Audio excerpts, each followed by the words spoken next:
Ladies and gentlemen, I'm going to take you back to 1 year ago at this time. The three gentlemen you see on your screen were signed to lucrative free agent deals by WWE. And we went off on very divergent paths at that point. And I sat back and I watched as the other two gentlemen got opportunity after opportunity after opportunity. One of them went on to become the WWE Intercontinental Champion. One of them went on to have a series of five-star classics with the other one for said Intercontinental Championship. And the third one, me, sat back and watched. And sat back and watched. And sat back and watched some more until he started to realize that the whole world was passing him by. Well, I had to go through hell and high water to get it, but I finally have my shot at the WWE Intercontinental Championship coming up at Survivor Series. And who do I have to go through to get that Intercontinental Championship? Well, I have to go through the other two gentlemen in the screen before you. And that's fine.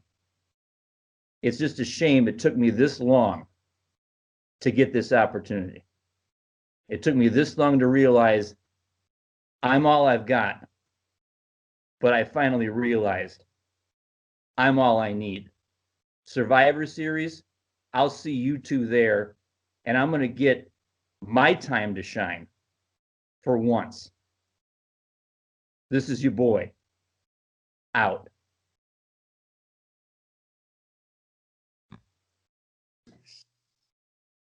Welcome to Wrestling with Egos. It is, as you can tell, it's our annual Halloween episode where we always do something just a little bit out of the box, just ever so slightly. I'm Patrick, joined as always by the man that just cut that hellacious promo, Brian, and the AEW apologist, assassin, whatever you want to call him. This week, the AEW criticizer, RJ, which we will get to that in just a little bit.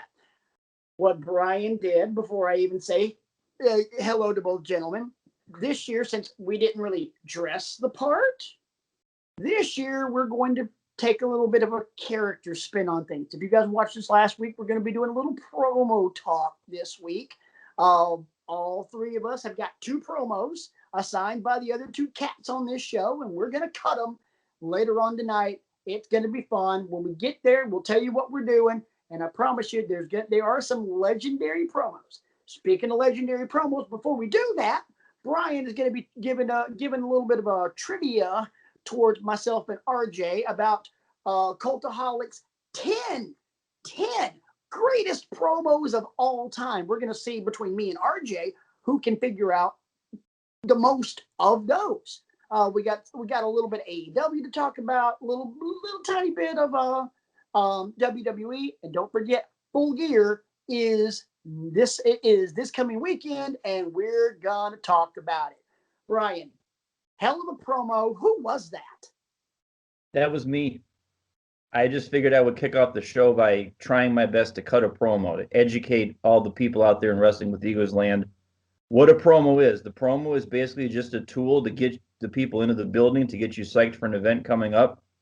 And it's a way for a character to connect with an audience. Wait, whoa, you cut that? That was you? That was me. Shit. No script. I just went with the little element of an idea. I'm like, fine. I've been, I can do this. Yeah. I just want to. So, real quick, this is something we're going to do later on at the night when someone's cutting a promo. The other two guys judge it on a 5-point scale, and you can use decimal points. This is unofficial, but yeah, that was damn good, dude. That was damn good. Thank you. So that's why I told you in the pre-show meeting, just go with it. Just go with it. And we went with it, and I'm glad we did. Yeah, so sure. Get into our first topic of the night by welcoming in the returning RJ. What's going on, brother? And we are starting the show this way because, well, let's file this one under this is why we love wrestling. One of us and their family had a nice interaction with a up and coming and well known professional wrestler this week. And let's just say again, this is why we love wrestling. I won't say anything else. RJ, why don't you tell us a little story? So Friday, my all three of my daughters who are in virtual school had virtual Halloween parties. They were all asked to wear costumes for their virtual classes. Um, my eldest daughter, the 6-year-old, not there's two 5-year-olds and a 6-year-old. The 6-year-old has for months, ever since the first time she ever saw Thunder Rosa on AEW, fell in love with her immediately. Wanted to know everything there was to know about her. Immediately wanted to be her for Halloween. And anybody that has kids that are around that age knows that when they say what they want to be for Halloween in August, that's not always necessarily what they're going to want to be for Halloween at the end of October. Um, Tessie,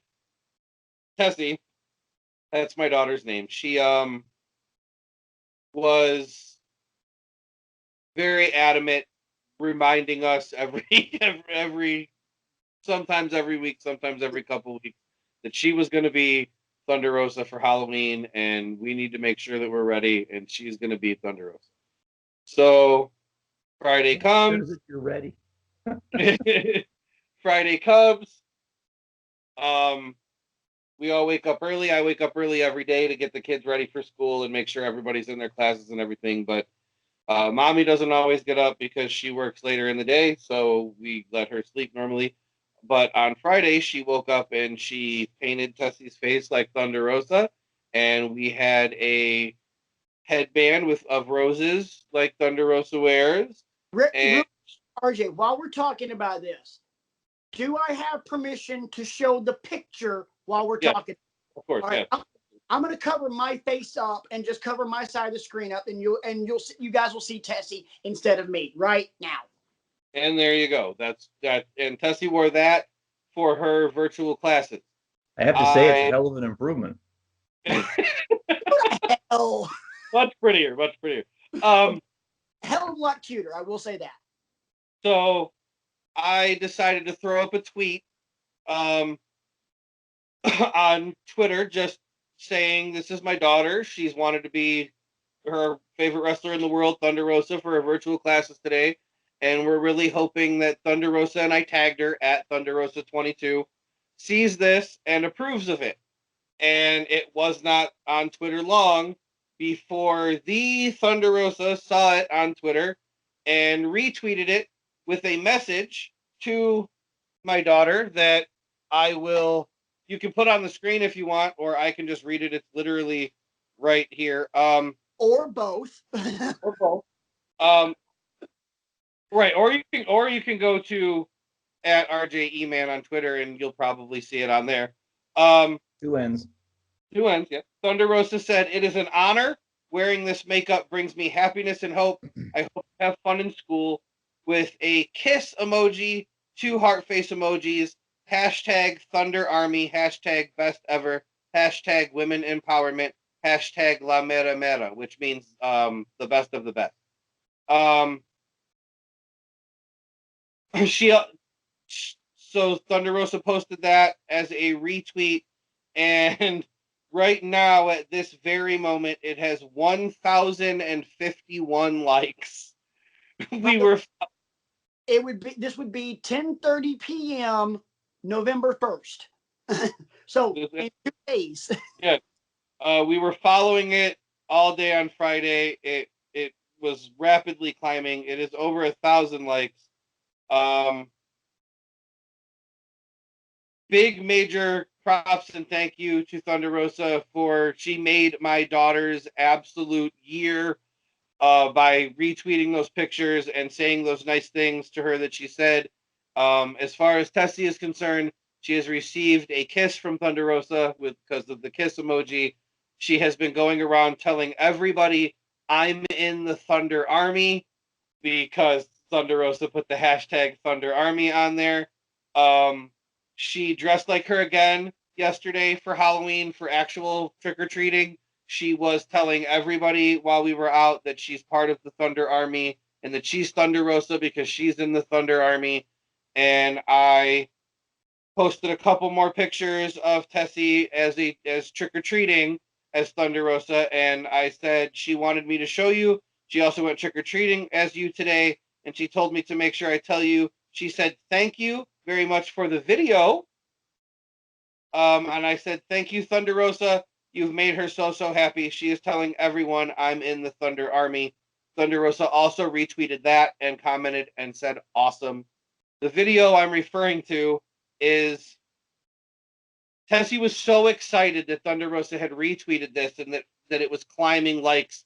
At the time I did this, it was actually at 800 likes at the time that I did this particular part. I decided to check on Cameo to see if Thunder Rosa had a cameo. And she does, and it is very affordable. So I booked a cameo with Thunder Rosa and said, hi, this is the dad of the girl you retweeted this morning. I was just hoping that you could send her a video, just telling her how I typed just telling her how much you like her Halloween costume and whatever else you would like to say. If you've never been on Cameo, it's a website where celebrities, famous people can make personalized videos for people. You can go buy a personalized video if you want to tell your spouse happy birthday from their celebrity crush or whatever. Most of them are 30, 45 seconds, just a quick, hey, happy birthday. Bobby wanted me to buy you this birthday message. Jenny, happy birthday. Have a great day. And that's it, right?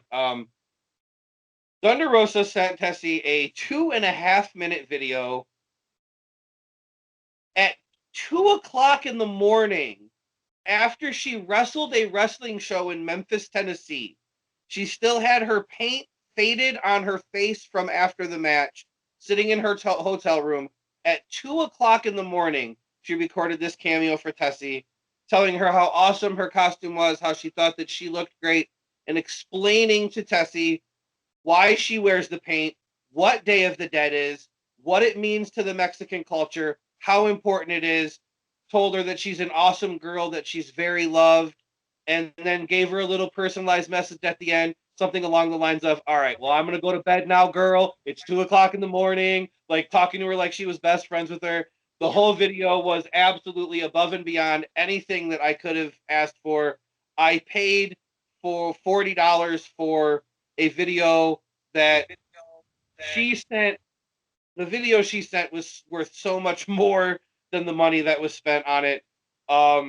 Tessie was glowing about this video. She could not believe that Thunder Rosa sent her a video. She was so happy. Later that day on Friday, I forgot this part. Later that day on Friday, Thunder Rosa had the only person in a costume that she had retweeted or liked or anything all that day was Tessie. Tessie was the only one that Thunder Rosa had seen on Twitter in her Halloween costume as Thunder Rosa. And she clearly thought about it, and it made her day, apparently, because later that day, she posted on Twitter that anybody that dresses up like her, if your kid dresses up like me for Halloween, send me an email at this email address and tell me your address, and I will send them something in the mail. I have a package tracking for my house that's not anything that I ordered as far as I can tell, so it might be that. Oh crap! She, the whole, just from the beginning, just her retweeting Tessie is enough. Yeah. To make and saying how much of an honor it is, and have a good day at school, and the kiss, and the Thunder Army, and the La Mera Mera, like it's all just, that was phenomenal. But for her to go above and beyond and make a 2.5 minute video when cameos are not ever that long, like make a 2.5-minute video explaining to the little girl what the paint means and why it's important, and to thank her for being a fan. At 2 o'clock in the morning, she makes this video. Like, it's just, she went above and beyond for my daughter, and my daughter feels like $1 million. We've been walking around the house. She got told a bunch of times on Twitter, "You won Halloween," and somebody said it on Facebook too. "You won Halloween," and I told her, I said a ton of people on social media on both Facebook and Twitter said that to me last year with my Fiend costume.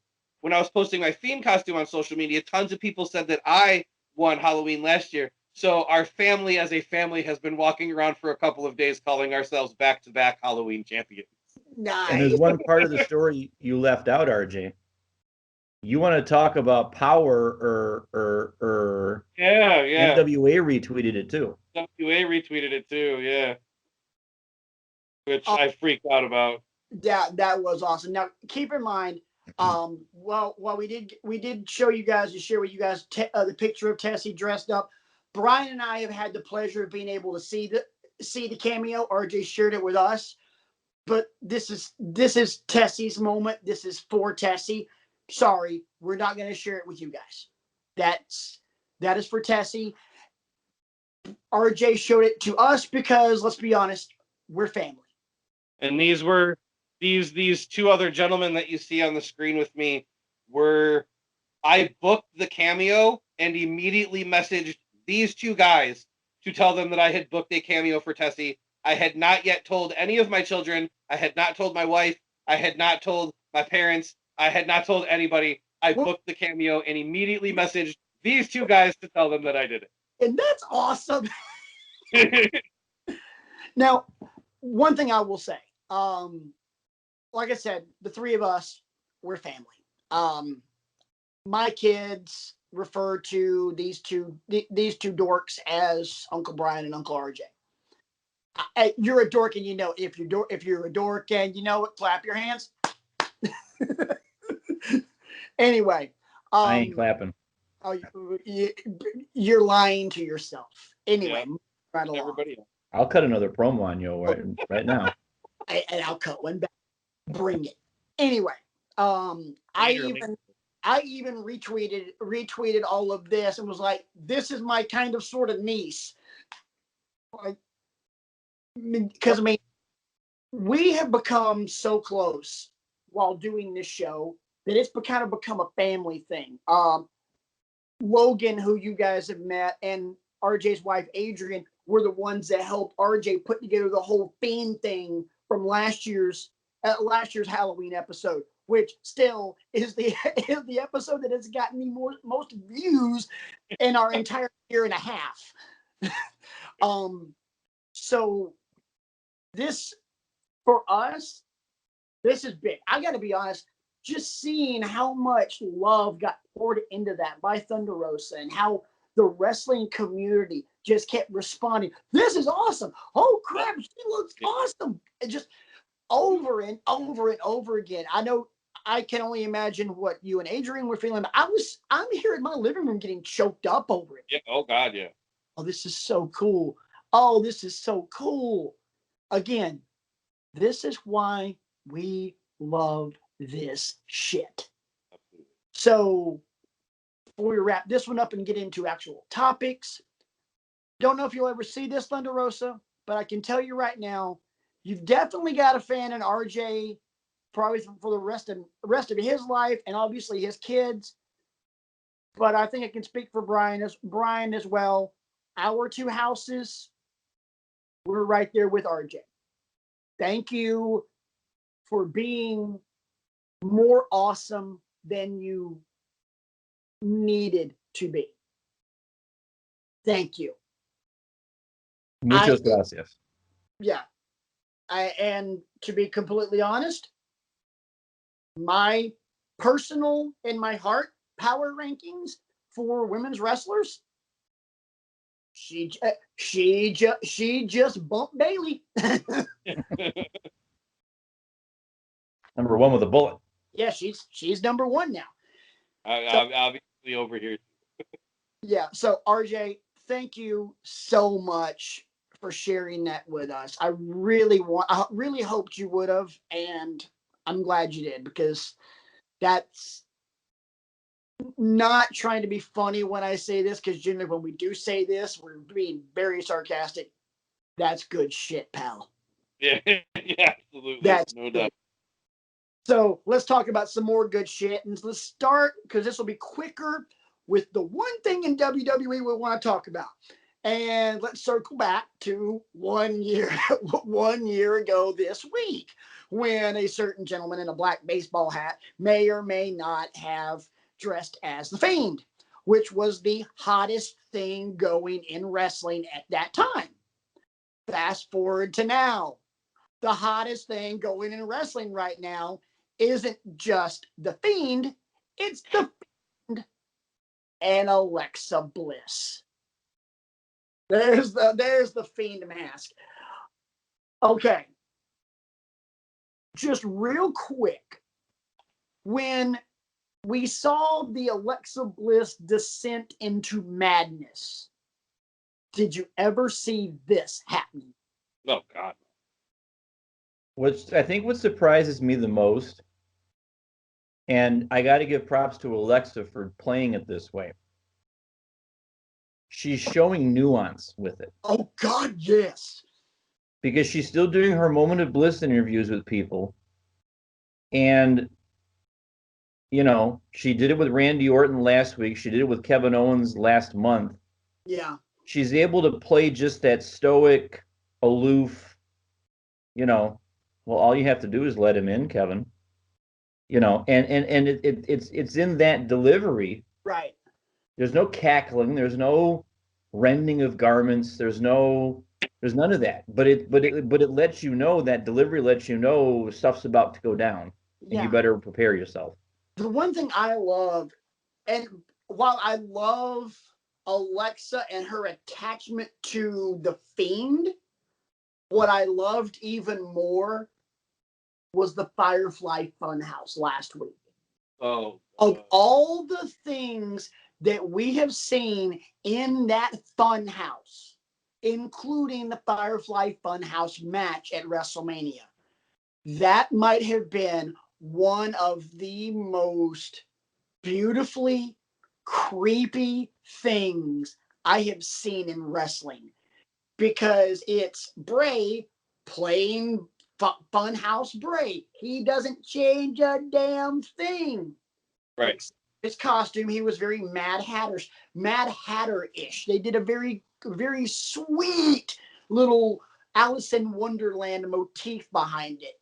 And it was brilliant. The interaction with Ramblin' Rabbit, and he's eating whatever it was, and there was the secret ingredient. What was the secret ingredient? Arsenic. The way he said that, it was just so cheerful. And then there was the picture that I shared with you guys, or shared with you guys earlier this week, and it wasn't something that was shown on TV.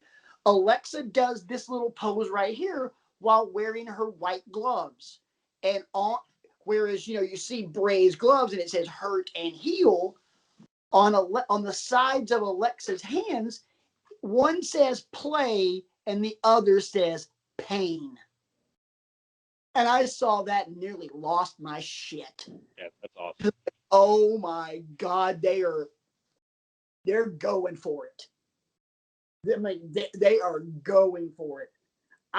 Look, there are a lot of good storylines going right now in all of wrestling. I think what we've got going on between MJF and Jericho is good in AEW. I think the promos that you're getting from Eddie Kingston leading into this I Quit match are just dynamite. No pun intended.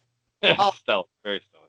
But as far as even what we've got going on in NXT right now, with not only the Garganos, aka the Power Couple, and everything going on with Pat McAfee and his boys, which holy shit, didn't see that coming.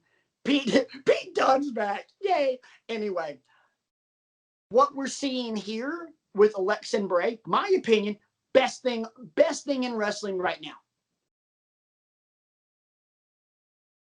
I will say that the character work that Roman and Jey Uso are doing is also worth mentioning too. Yeah, I forgot about that. Yeah, I was gonna bring up. I actually, you guys are like, don't fall out of your chairs. But within the last 7 days before today, so Sunday to Saturday, I watched 3 full WWE shows.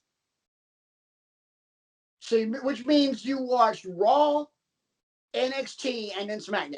Oh, No, you know, I watched Hell in a Cell, Raw, and Halloween Havoc. I did not watch SmackDown, kind of just because I forgot it was on Friday. Because with all the Thunder Rosa excitement going on that night, and getting ready for Halloween the next day, like I totally forgot about it. But I know I will go back and watch it, and this is what I was going to bring up. I will go back and watch it specifically for the Roman stuff. Yeah. The way that Roman, like, WWE doesn't regularly make me feel as much as that Hell in a Cell match made me feel. It was so good. Wrestling match? As a wrestling match, Bayley and Sasha blew it out of the water. But as a story, as a passion play. Oh, it was so good. It was the best thing I've seen WWE do in that vein. Things that are supposed to make you feel and actually do in a very long time. I thought, as far as Hell in a Cell went, that show was so good. Yes, it was. That's why I watched Raw. I said, wow, that show was very impressive. Back before I stopped watching, it was getting to the point where not even pay-per-views were watchable for me. I couldn't take it. But Hell in a Cell had me enthralled from beginning to end, and that's why I watched Raw, and it partially was the Roman stuff, as I was going to watch SmackDown.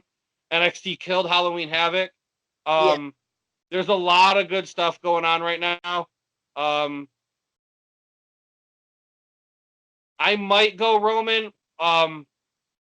The the the AEW part of me really wants to say that Eddie Kingston and Moxley is the best thing that's going right now, but even myself, I probably have to give the nod to Alexa, and I won't even say the Fiend and Alexa. I'll just give the nod to Alexa Bliss herself is the best thing happening right now. Because that backs up a point I was about to bring up, is that this is not Alexa being dependent on Bray.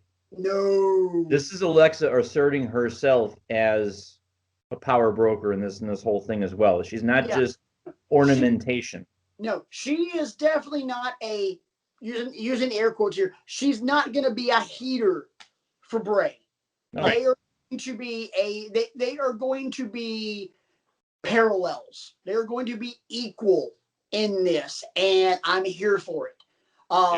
What she's doing is, if they gave out Academy Awards for wrestling for wrestling characters and stuff like that, she would probably be a front runner right now.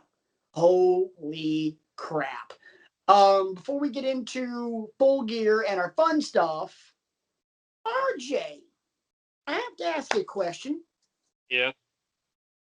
Since you weren't here last week, I know you kind of heard through the grapevine that I might have mocked some AEW apologists, purists, whatever you want to call them, because, I may or may not have had a brown bottle with a cold beverage and talking about certain music that I listened to and calling people that liked and talked about how awesome that musical number was a couple of weeks ago, how I called them all more hypocritical than me, and I was actually doing it on purpose. Do you happen to hear any of that? I heard a little bit of it, yeah. So, how you feel about it? I think that the AEW fans that say they enjoyed it are very hypocritical. Bullshit. I 100%. It was sports entertainment. It was a waste of wrestling television time. It was AEW allowing Chris Jericho a little more creative ability than maybe he should have, a little more creative freedom than maybe he should have at this point. It's looking like there have been multiple. The last couple of things that Jericho has done has teetered on that line of, is this the kind of stuff that we want in AEW? Is this what it's supposed to be? Is this alternative WWE, or is this just another company putting out the same kind of content? And Le Dinner Debonair was 100% something I would expect to see on Raw or SmackDown. I sat there with my jaw dropped at the television for not good reasons. Mind you, I didn't think it was terrible. It was entertaining, but it was 100% not serious professional wrestling where wins and losses matter and yada yada yada yada yada yada yada. It wasn't that. And I think that had that happened on Raw or SmackDown, the AEW fans would be tearing it apart. And if you are an AEW apologist, whatever you want to call me, if you are an AEW loyalist, the way I consider myself to be that, and you do not look at this and see it as something that WWE would do, you are lying to yourself and being unbelievably hypocritical. If that had happened on Raw, you would say, oh, look, that's why I don't watch Raw. But it didn't happen on Raw. It happened on Dynamite, so you loved it. Let it be noted that at 10:47 p.m. on November 1st, in the year of our global pandemic bastard, I like that. RJ validated one of the biggest branches that I stepped out on in the history of this show. Holy crap! Which means AEW apologists. Not only last week was I being intentionally hypocritical, but I now doubled down on my paraphrasing of MJF's catchphrase. I'm more right than you. And It's factual. by the way, did you know, even though this doesn't apply to anybody on this show, but I just have to get this out because I think it would be funny now. Did you know that in Auburn's 48-11 victory over LSU yesterday, Bo Nix has never not only lost in Jordan-Hare Stadium, but never thrown an interception? That's the only stat that I've got for this, but I just wanted to. But that's phenomenal, and it'll get the people it's supposed to get, I suppose. Hey, big shout out, even though I know he won't watch this. Shout out to my pastor because he actually wore an orange shirt to church today. He's an LSU grad. And I gotta give you props for saying that. That's fantastic. Pastor Drew was rocking an orange dress shirt today, and I was like, I couldn't even say anything to him. I was just like, he was cool with it. But yeah, that, to be honest, that one helps a little bit washing the taste out of my mouth from the Georgia ass whooping. Gonna lay another one this weekend. Yeah, but so let's go ahead and get this out of the way for this coming weekend. Since there's a couple of big games in the SEC, go Dogs. Hold up. Go Tigers.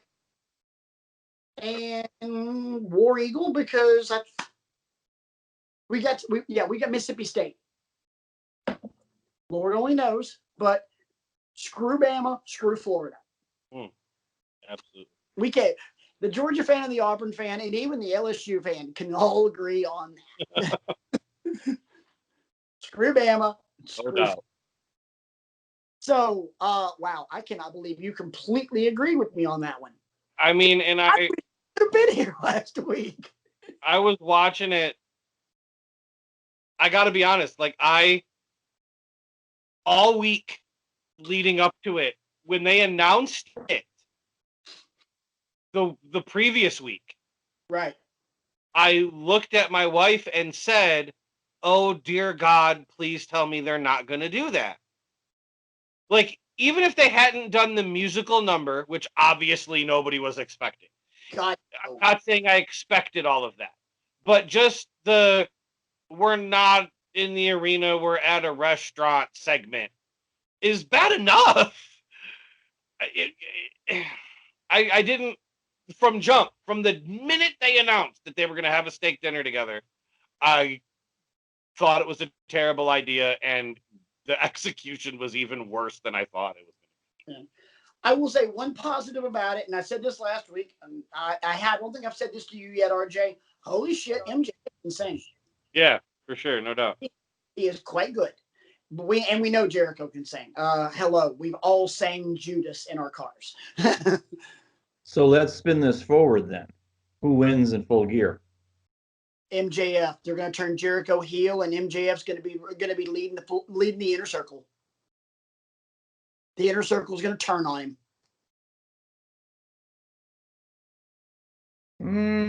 They're turn Jericho. They're going to flip Jericho. See, they're going to flip Jericho. But did you mean to say turn face? Yes, they're going to flip Jericho face. Okay, you said turn heel, and I was very confused by that.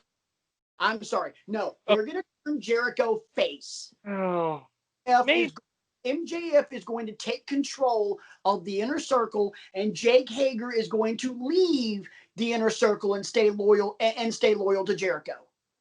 So it's going to end up being MJF, Guevara, Santana, and Ortiz, and they may break Wardlow away from there. I don't know what they're going to do with him. Wardlow needs to be on his own. That dude could go. And what you just said is the exact reason why I think Jericho wins. I think that it's an interesting idea what you just said, and I feel like that would be a very interesting thing to watch unfold, both at Full Gear and in the future. But I think MJF loses because Wardlow's sick of his shit. That could be that, and that could be something too. But to be honest, either one's very plausible. But I think the bigger impact is the inner circle turning on Jericho. I think that creates a bigger storyline, because truthfully, if it's me, I would want to elevate MJF. And I think you elevate MJF by putting him in a program with Wardlow. I agree. Because now you're going to use MJF to get Wardlow over. Right, of course. Need to get MJF over. MJF needs the title. Yeah.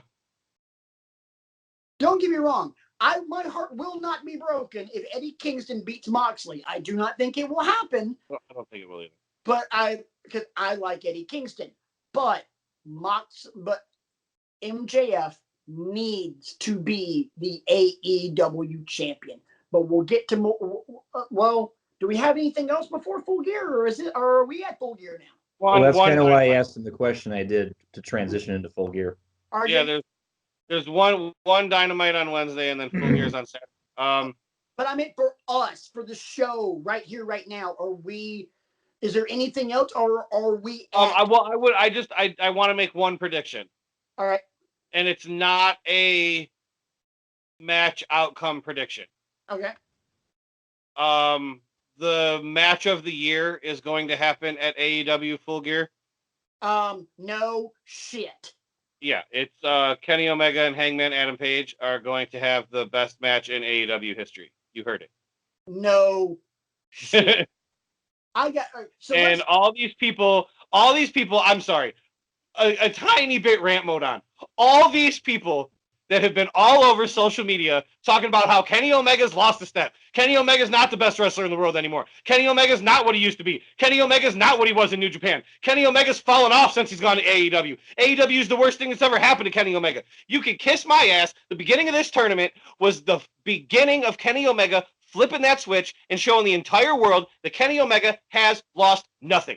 Him beating Sonny Kiss in 26 seconds is exactly what needed to happen, because I love Sonny Kiss. A person the caliber of Sonny Kiss does not belong in the same stratosphere as Kenny Omega. Kenny Omega should beat Sonny Kiss in 26 seconds. The match he had with Penta was unbelievable, and the match that he has with Hangman Adam Page is going to be even better. And then when Kenny Omega beats Jon Moxley for the AEW World Championship, spoiler alert, that's going to be possibly match of the year after next year. Like, this run from Kenny Omega from the beginning of this tournament until he beats Moxley for the title, which is fully 100% what I believe is going to happen, is going to show the whole world that has been hating on Kenny Omega since AEW started that they were allowing other people to shine, and now it's time for Kenny Omega to step up and show the world, I am still the best bot machine and the best wrestler in the world, and he's going to do it. He's been doing it. He just started doing it against Penta, and all these people that say Kenny Omega has fallen off need to shut the hell up. Tiny bit rant mode off. Rant mode off. Well said. Garcon, Right? Garcon, can you bring a glass of mineral water to the AEW apologist? I think his throat might be a little parched after. Yes. Only the best mineral water for him. I was unintentionally prepared for that one. I'll disagree with you on one thing, but don't get me wrong. I have no problem if Omega wins this match and then goes on to become the champion and has a hell of a run. But there's something in this that I want to see. And okay, it doesn't necessarily have to happen at full gear, because AEW has proven we got no problem playing the long game on some shit. I want to see a Hangman redemption angle. Yeah. I want to see Hangman rising above all of this and then getting the title. And truth be told, if Kenny beats Hangman and then beats Moxley, it also makes sense to have that redemption happen when Hangman beats Kenny for the title. Right. So here's something I do have a problem with on this full gear card. Hashtag too soon. FTR in the Bucks. I don't agree. Too soon. I don't agree. You don't. I don't. I think the timing's actually pretty perfect. I don't like the if we don't win the tag titles, we'll never challenge for the tag titles again thing, because I don't think they're winning. But because at the same time, I heard that and I was like, again, really? Right. Didn't we do this shit with Cody? Right, but it makes sense though. The story is there for it to make sense, because the reason, and you'll actually hear this a little bit later in the show, spoiler alert, the reason that Cody did this, the reason that Cody said that was because of all the flack he was getting for being management and in a world title match. And so the Young Bucks being in a title match for the AEW Championship are in the same exact spot Cody was in, challenging for the AEW World Championship. So it makes perfect sense to me that they would come out and say the same thing that Cody said. We're management, and we know that. So just so everybody knows, if we don't win this time and prove to everybody that we should be in the championship picture, we'll never be in it again. And it makes sense, because they hold the same titles in AEW, not championship titles, but you know what I mean, inside the company. So it makes sense to me. Right. Here's why it doesn't make sense to me. Okay, Cody doing what he did because when he was challenging Jericho, fine. Cody, sorry, is not nor ever will be on the same level as Chris Jericho. The Bucks and FTR are the two best tag teams on the planet. And by doing this, if we lose, we're not going to challenge for them again. Well, guess what? Spoiler alert. When someone says that, they generally lose.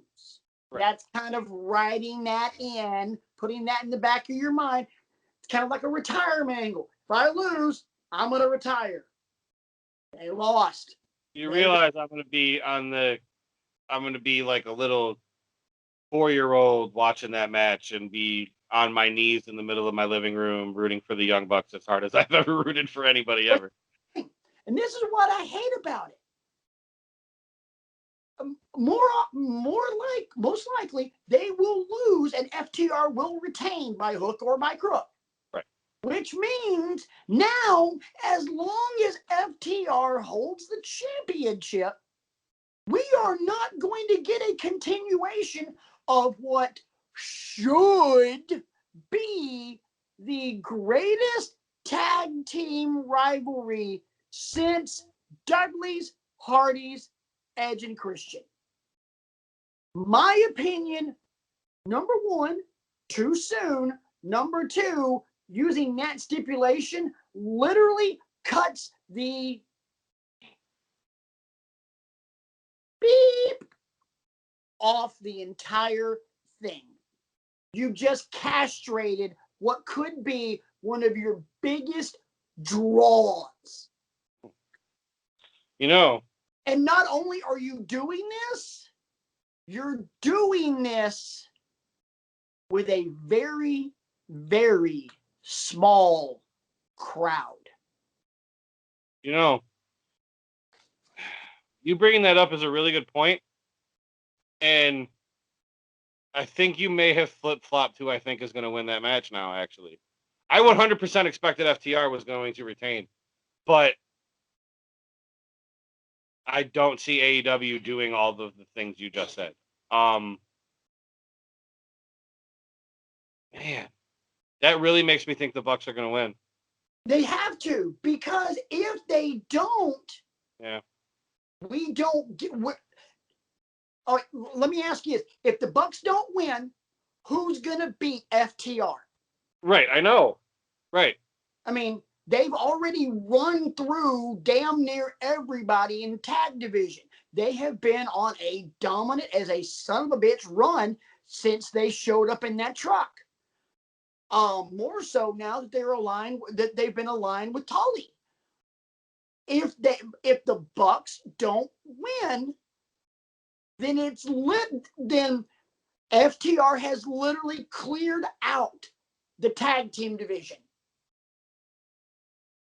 They have John Jones. They have done to the AEW tag team division what John Jones did to the UFC light heavyweight division. It's not Goldberg. It's not who's next. It's who's left. Right. It has to be the Bucks, especially with that stipulation. And if it's not, then AEW deserves a foot up its ass. Because in my opinion, this is really gonna piss RJ off, and I don't care because I'm right. If they do this and the Bucks lose, this is a dumber thing than Bobby Lashley, Lana, Rusev. No, definitely not. Yes, it is, RJ, and you know it. Because you're literally castrating what could be a freaking cash cow. You are taking the wheels off the car before the whole damn thing can even get started if you do this. I mean, yeah, that's true. It's not just stupid. It's damn near from a creative standpoint, it's suicidal. Yeah. And if they do it, they get everything that's coming to them, which, by the way, will be one word: disaster. Watch it. If it happens, mark this show down. because I promise you in 6 months, I'm going to be saying, I hate to say I told you so, but obviously if Bucks win, all of this doesn't matter. And I hope that's the case. Me. Brian, we've kind of gone at each other's throats. You got anything to add? What's to stop? Let's say the Bucks do lose. What's to stop FTR from coming out the following Wednesday's Dynamite and cutting a smarmy promo where they say, you know what, Young Bucks, you really gave it your all at Full Gear. You took us to the limit, gosh golly gee willikers. What's the next pay-per-view after Full Gear? We don't really know yet.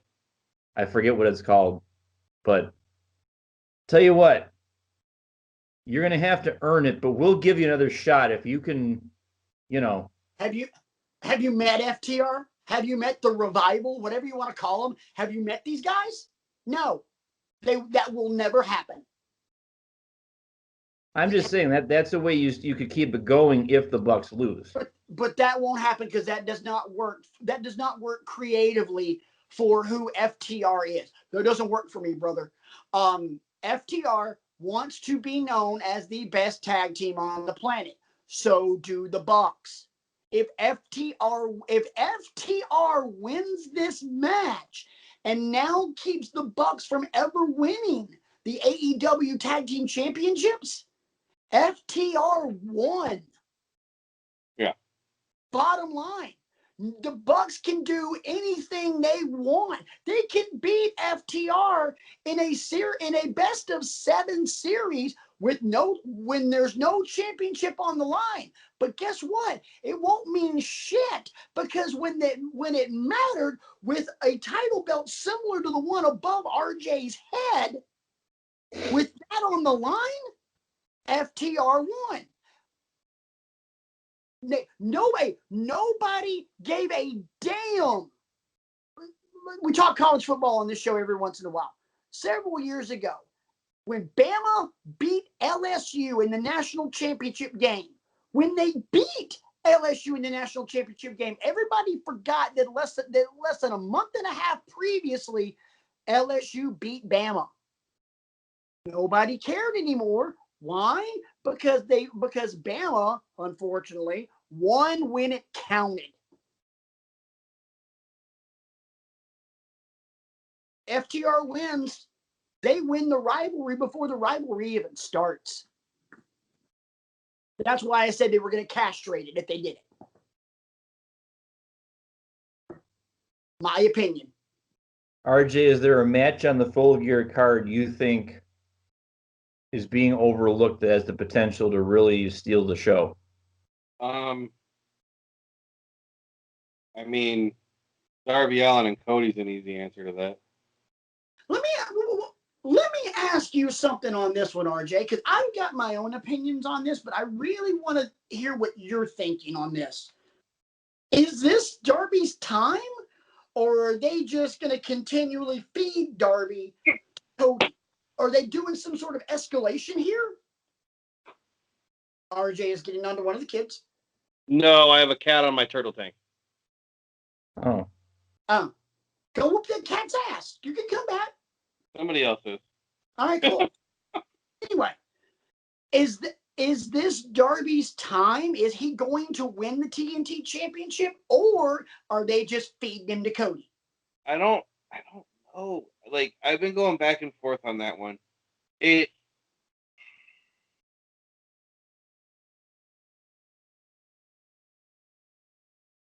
don't know. It's a both ways kind of deal. Like, Cody just got the belt back. Right. And I feel like it would be weird for them to take it off of him now. I just don't feel like they're going to do that. But at the same time, the Darby and the Rafters thing has been pretty intriguing, how he's constantly watching Cody and in the Rafters when Cody's out there. And Ask me who that reminds me of. Of course. It it it's The Boogeyman, of course. it's again. I feel like the way that Darby Allin's character is being portrayed in the Rafters and the way that he is being portrayed in these skateboard promos and the way that Darby Allin's character is put forth, I feel like a loss to Cody castrates him a bit, to use the term that you used for the FTR Young Bucks rivalry. But at the same time, I don't know that I see AEW taking the belt off Cody yet. So it's a catch-22. It's weird. I don't see either thing happening, but something needs to happen. And I don't know. I my hope for it is that they could find a way to have Cody keep the TNT Championship while also not necessarily feeding Darby to him. That's the hope. I don't know if anybody can pull it off. It's Cody and Darby Allin.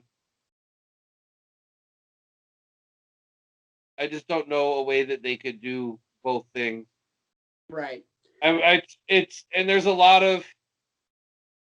That's one of the things that I love the most about AEW is for years and years and years when I watch WWE's pay-per-views, it's always, well, this is obviously how this is going to happen, and this is obviously how this is going to happen. There's a little of that sprinkled within AEW, but it's not as much predictability. There's a lot of, oh my God, is Cody going to keep the belt, or is Darby Allin going to start his ascension? I don't know. I can't. I'm super intrigued to find out. And I'll keep mine quick, and then we can move on to the fun stuff of the Halloween episode. Personally, I think Cody does not need the TNT Championship. I don't think he needs it.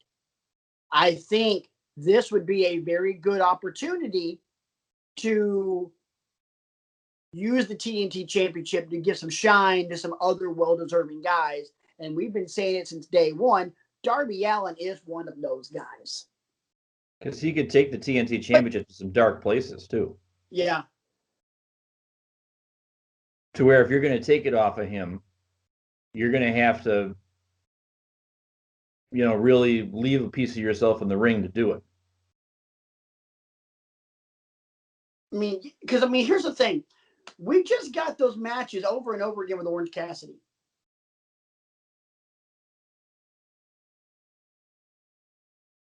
Wait a minute. Is it? I'm having a brain fart here. Is it Cody and Darby Allin? Yes, It is. Okay. I don't know why. I've literally had a brain fart like, wait a minute. Is it Cody or is it Darby or is it Cassidy at Full Gear? No, it's Cody and Darby. We can post the match card right here if you need a reminder. Hey, guys, it's cutting into it in 3, 2, 1. No, we're good. I literally had a brain fart. I'm sorry. I have to get one quick thing before we transition. I got to get one quick thing in since we're talking about Darby Allin a little bit. All right. I just want to make it known to the wrestling world out there that this is my opinion. Darby Allin does, on top of this sitting in the rafters and stalking Cody thing, he does have this other rivalry going on with Ricky Starks. Ricky Starks is terrible at everything. God, yes. That's all. God, yes. He's brutal. And look, I am in no real position to criticize another man's looks, but that is one ugly son of a bitch. And he is definitely not as good. He's definitely not as good looking as he thinks he is. Let's say that.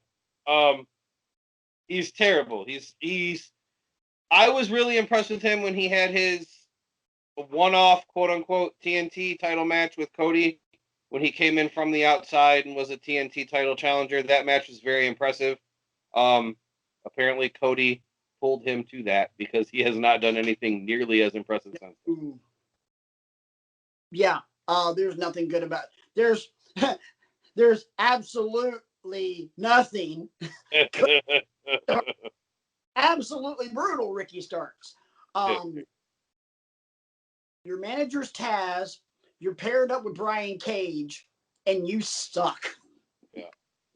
So, Brian, it's time for you to MC the next part of this show. Yeah, so this wonderful wrestling program we call Wrestling with Egos, I thought it would be fun to see how smart you two really are when it comes to promos. Are you smarter than a fifth grader? Probably. Earlier this year, I want to say it was back at the beginning of September, the folks at Cultaholic, which is a great wrestling channel for some wrestling content and opinions, put out their list of the 10 greatest promos in wrestling history. And I swore these two gentlemen to say that they would not cheat. My hand is up, and well, there's an imaginary Bible right there. Yeah, I haven't looked even. What we are going to do over the next several minutes is see how many of the top 10 wrestling promos, according to Cultaholic, they can name, and see who, in fact, is the smarter gentleman when it comes to recollection of famous wrestling promos. The only stipulations that I will give you is that these promos are not WWE specific. It's just wrestling promos, period, and that covers a lot of territory, obviously. So, okay, Brian, here's what I would like for you to do. Think of a number between 1 and 10. Closest without going over gets to go first. done. RJ, what's the number? 4. Patrick, what's the number? 5. The number is 8. Damn, I was actually going to go 7, but so I would have still would have been good. All right. So that means Patrick gets to go first, and you have 30 seconds to posit a guess for each round. 30 seconds to put a guess in. Well, I only need 5. Hard Times. He is correct. Number 2. Numero dos. Number Hard 2. Times. Dusty Rhodes and NWA Television.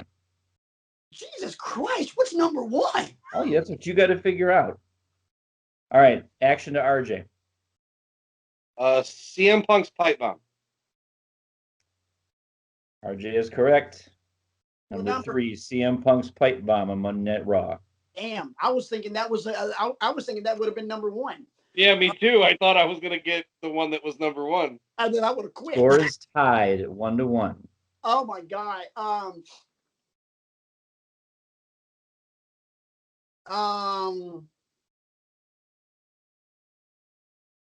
15 seconds.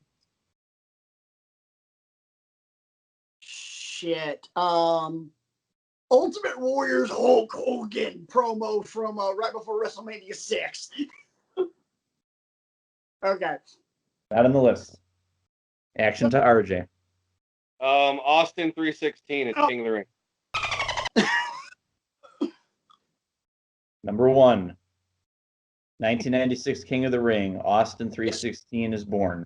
I disagree with the placement on that one. God. Um,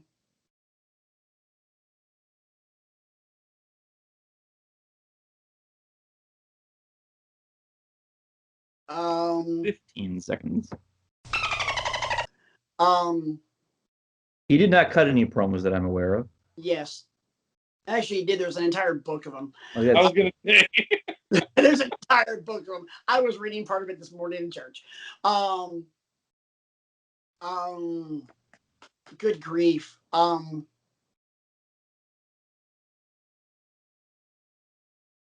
Triple H's initial "I Am the Game" promo when he was sitting in front of JR. Ah, damn. Not on the list. RJ, action to you. I'm gonna You go are Jake. leading 2-1 right now, by the way. Jake the Snake Roberts, WrestleMania 6. Oh, I was about to go there. Number 10, the Muck of Avarice promo, WrestleMania 6. I was going there next. I'm like, ooh, that one that Jake had. You said that was number 6? That was number 10. Number 10, okay. So numbers 1, 2, and 3 are spoken for, and number 10 is spoken for. 1, 3, and 10. All right, Flair's got to be on here somewhere, but the problem is which Flair promo? Right. The one that he cut on Bischoff on Nitro when the Horsemen reunited, where he called him a no good son of a bitch. Oh, God bless America on a stick. RJ, action to you.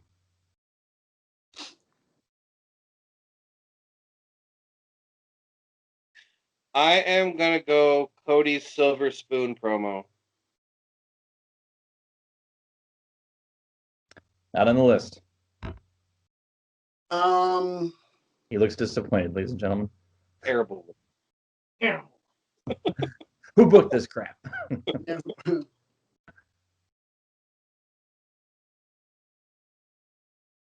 Jericho's debut on Raw.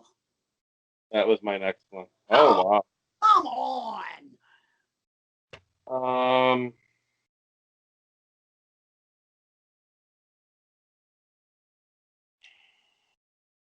All right, so this with RJ, this will be the end of this turn. After this, if we go 2 more turns full without getting anything, game over. Got it. Edge's retirement promo. That's BS. All right, pressure's on. Pressure's on.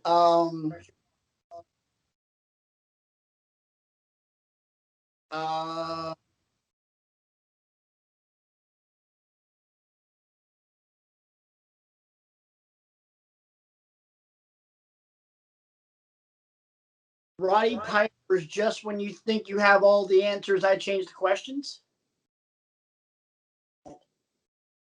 Oh. RJ, action to you. Oh, I don't know what it would be. If you don't get this, and we got to work together on the next 2, because we're both dying here. Macho Man. Oh my God. Can I tag in? Can I tag in? Yeah. The cream of the crop. Yes, cream of the crop. That's what I was gonna say. Oh, bull crap. All right, RJ, all right, let's work together. Flair's got to be on here. Yeah. Which Flair promo? I don't know. Because he's had snippets of so many promos. All right, this isn't final answer yet, Brian. I want to go the whole what's causing all this 10 pounds of gold around one hell of a man, one hell of a body. And Dusty Rhodes, you don't know anything about that promo. Yeah. Do you know what I'm talking about? Yeah. You want to go that one? Or Yeah. what's causing all this? Oh, Jesus, for the love of God. We're dying here, dude. You clearly won, by the way, because this is our last turn. You clearly won.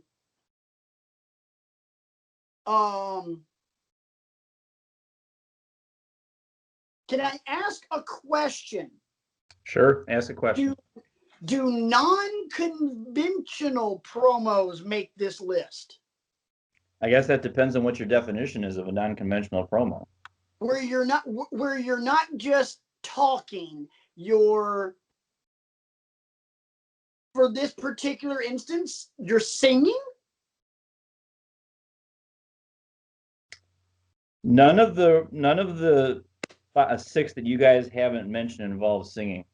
I was thinking it might have been one of the rock concerts. Yeah, the rock concert. Like when he ripped on Vicky Guerrero, which was still one of the funniest fucking things ever. What about I don't know how good of a promo it was, but what about when Hunter unveiled he married Stephanie? I doubt that'll be on the list.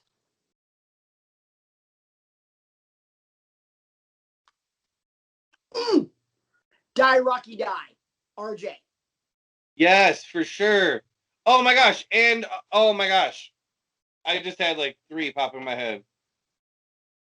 Kane Dewey, bro. Huh? Kane Dewey. Mick Foley's promo in ECW when he saw the Kane Dewey sign. Oh, well, let's go with that one. Kane Dewey from ECW. Yes. Number 6. Good call. Good call. Good call. Oh, what about Austin's promo from ECW? When he talked about getting fired by FedEx from WCW before he went to WWE. Like the Monday Night Cool one, or the one where he's just sitting there. The shoot promo, Austin's shoot promo. Oh, when he was like in like the camo jacket. Yeah. I don't think that'll be on there. That one wasn't that good.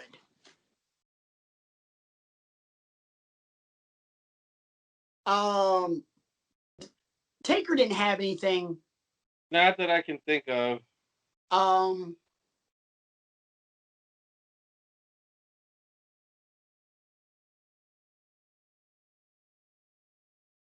um,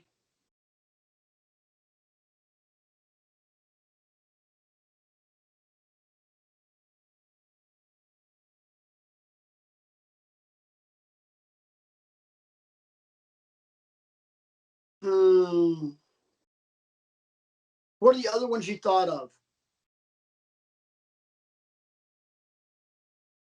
Well, Kane Dewey was the one, and then Austin was the other one.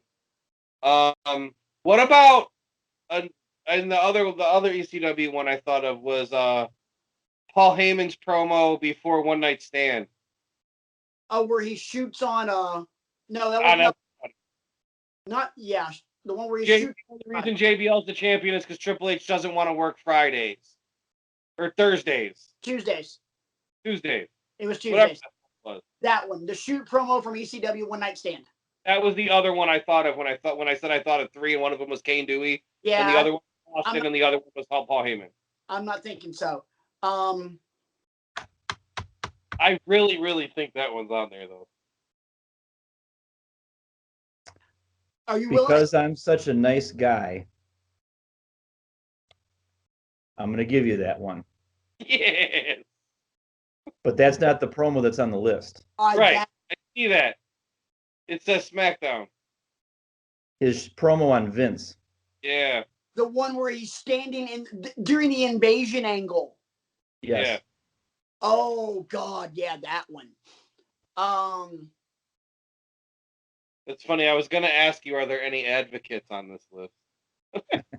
Didn't know if that would be too specific of a question. How many more do we have left? Because I'm starting to think we're running out of steam. There's 4 left. You got any more really great ideas, or do you just want to concede?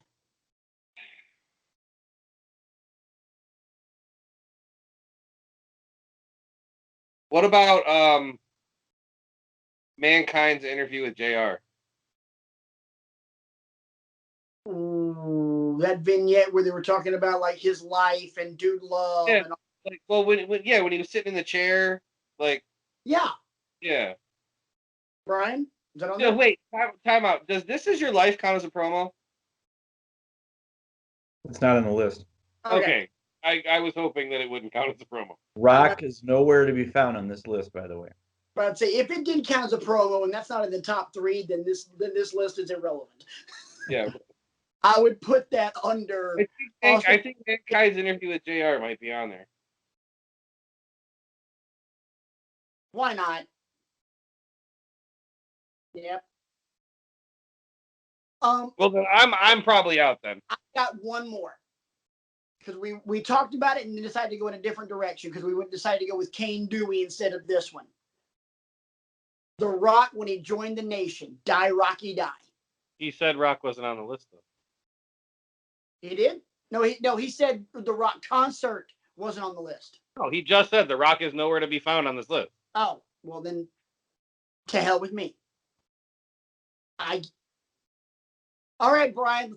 It's time to play the end part of Family Feud. All right, so when he puts them up, we have to actually read the card out loud. Just like on Family Feud. I can't see the whole card though. When he holds it up, I can't read the whole thing. All right. So number 9, Mark Henry retiring on Monday Night Raw. Oh my gosh! Oh my God! I forgot about that, but man, that was good because he got me. Oh yeah. I got a lot left in me. That was good. Yeah. God, that was so. Really good one. Number 8, Shane Douglas winning the inaugural ECW championship and throwing the NWA championship on the ground. Can I tell you? All the Ric Flairs, Dusty Rhodes, and the Ricky Steamboats, and they can all kiss my ass. I sat here and I thought, Shane Douglas cut some promo in ECW that was really awesome, but I could not remember what the hell it was. If you would have said that out loud, we would have gotten that, because I would have instantly gone, ding. They can all kiss my ass. Next. You guys were trying like heck to come up with a Ric Flair promo. Yes. Which one? With a tear in my mother. In my eye. Yeah. That was number 4. I only quoted this entire effing promo the night I graduated from Jacksonville State. Whole bunch of my friends are around, and we were all getting together because I'm the only person in my family that's graduated from a 4-year college, so from a 4-year university. It was a big deal. So family thing, and then me and someone who will never be mentioned on this show went out with a bunch of my friends, and a lot of us were wrestling fans, and I went, held my drink, and I want to tell y'all, with a tear in my eye, this is the greatest moment of my life. And I saved my favorite promo on this list. And you all pay homage to the man. Woo! Woo! I saved my favorite promo on this list for last, and I'm kind of surprised neither one of you mentioned this one. I'm about to want to break something.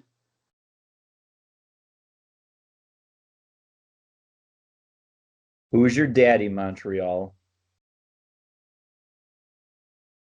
Boys and girls, do yourself a favor. I know we haven't been doing the homework assignments for a while, but I'm going to give you an unofficial homework assignment this week. Of the 10 promos that are on this top 10 list, I think this one gets overlooked quite a bit.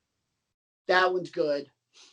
Shawn Michaels plays this Montreal crowd like a cheap violin. God, yes. This was in the lead up to the Hulk Hogan match at SummerSlam. Yep. And it was brilliant. So if you haven't seen this one, do yourself a favor. Just Google Who's Your Daddy Montreal, and you should be able to find it. So, RJ, let me ask you a question. How crappy do you feel right now? Yeah. I can't believe I didn't say that. And that was not my intent. No. I feel good about the couple that we got, but yeah, but I still feel crappy because there's some others that literally we got more than half the list though. Shane Douglas winning declaring the ECW World Championship. I am apoplectic, Brian, at the fact that I could not pick out either one of them. I'm pissed. And I will put the entire list up on bit.ly/with egos on the main page so that our folks can check them out to do after I saw this list. Because the Cultaholic Boys talk about each one. They give it about a 30-second treatment or whatever. Nice. But to really appreciate some of these, especially the ones that are off the beaten path a little bit, the Muck of Avarice promo and the Who's Your Daddy Montreal and stuff like that. The Muck of Avarice promo with Jay, because Jay was facing DiBiase. Yep. That was so good. Dude. I guess we're ready. It's go time. So Brian's already getting into character because Brian goes first. So here's what we got, boys and girls. We're doing, instead of doing a promo battle like we've talked about doing, we decided each one of us assign a promo to our other two co-hosts. So we're each going to do two promos and grade them on the 1 to 5 scale. Instead of just using decimal points, you can use a half a point as well. So 3.5, 4, 4.5, 5, done. So for Brian, here's a rotation. It'll be Brian, myself, then RJ, and then Brian, me, and RJ again. So since Brian's going first, Brian is going to be doing the one that I gave him first, which is John Cena's promo on SmackDown after he won the WWE Championship for the first time at WrestleMania 21 when he beat JBL, also known as the Champ is Here promo. Then I'm going next. And Brian, what did you give me? I gave you The Miz. I forget the exact date. I want to say it was 2017, but it's the how many chances do you two get promo? It was August 17th, 2017. And then RJ will be going next. Which one are you doing mine or are you doing Brian's first, RJ? I am doing yours first. And I gave RJ because, let's be honest, RJ's been in a little bit of a sour mood last couple of weeks. I wanted to give him something that would lift his spirits up. So I gave him the pipe bomb. No explanation needed. We'll go back to Brian again. RJ, what's Brian doing for you? Brian's promo for me is the go home promo for the 6-man Armageddon Hell in a Cell match by The Rock, where he makes fun where of, he imitates the other 5 guys in the match. I would also like to point out that we were going into Hell in the Cell for this, and Hell in the Cell at Armageddon, and I would like to point out I was at the show. Sorry, hey, RJ gets to do it all the time. Literally in our group chat, we're talking about this show. So this was the one where it was a 6-man Hell in the Cell. Yep. I'm like, this is the one where Rikishi got thrown off the top of the cell. Yep. I literally pulled up the pay-per-view on my phone, which is what I record my part of the show on, and got to a point where I knew for a fact the camera was pointed above the cell and down, and I found myself. I screenshotted it, drew a circle around me, and then wrote next to it, me. As Brian said, let me guess, you were there. And then I posted that, and I can only imagine the words that were going through Mr. Brian Kriego's head at that point. Probably the first thing was, "You son of a bitch." Yes. So yeah, I was quite proud of that one. So Brian gets that one, and then there was a little bit of controversy on my next one that RJ gave me. What was the other option? Jericho's debut. Yeah. So I was given one at first, and I really didn't want to piss all over the memory of this late wrestler and this legendary promo that was on Cultaholic's list. So I was like, oh no, I got to do an impression. I got to do an impression of Dusty, because my option was Hard Times. RJ gave me an out, which was, okay, if you really don't want to do the list the whole time, you can do Jericho's from when he debuted in Chicago. Okay, cool.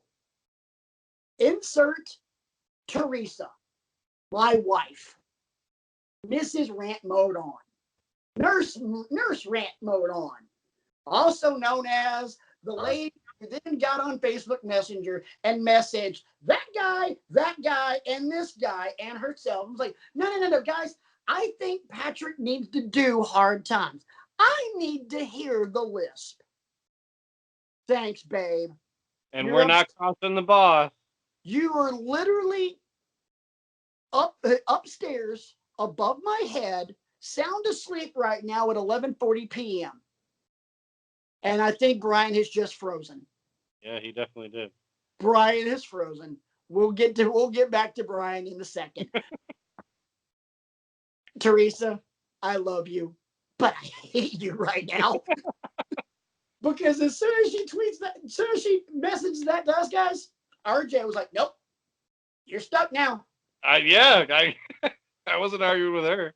Yeah, I think we might need to come back here in just a second after we reconnect with Brian. Yeah. One eternity later. All right, so we reconnected with Brian.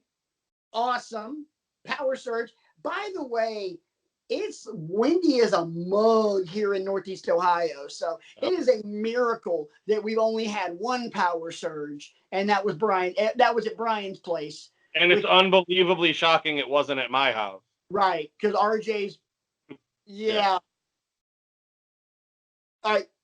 I can't really show you my whole setup because my couch is kind of a mess right now with blankets and candy wrappers because, Halloween. But I put my tripod on a wine crate. That's me knocking on wood. So you guys have already seen the rules. We've already talked about it. And one last thing, we talked about how I'm doing hard times. One final promo will go to RJ. Brian gave RJ the Cody Rhodes Silver Spoon promo, also what I refer to as the stupid dick promo, that he cut on Jericho leading into their AEW championship match at what pay-per-view? Full Gear last year. Last year's, when Cody famously said he wouldn't challenge for the title if he didn't beat Jericho. And then they created the TNT. I had never know that? Cody had made a stipulation that he could never challenge for the AEW championship again. That's Really? a thing. You Yeah. really know that? Yeah. Let me ask you another question. Did you know that Britt Baker's a dentist? What? Also, did you know that the apron is the hardest part of the ring? Brand new information. You beat me to it, you son of a bitch. The apron is, in fact, the hardest part of the ring. Yes, it is. All right, boys. So here we go. Let's get back into it with Brian and his rendition, for lack of a better term, of John Cena's The Champ is Here. He's made his way to the ring. The fans are chanting because Cena was actually a babyface at this point and wasn't getting booed to the ends of the earth like he was in my promo. And sing. The champ is here. JBL, wrestling god, longest running WWE champion in the last decade. He survived the triple threat match, the fatal four-way match, has beaten The Undertaker, beaten Eddie Guerrero in a steel cage and then again in a Texas bull rope match, survived the Big Show in a barbed wire steel cage match, but the champ is here. I'm supposed to be a thug.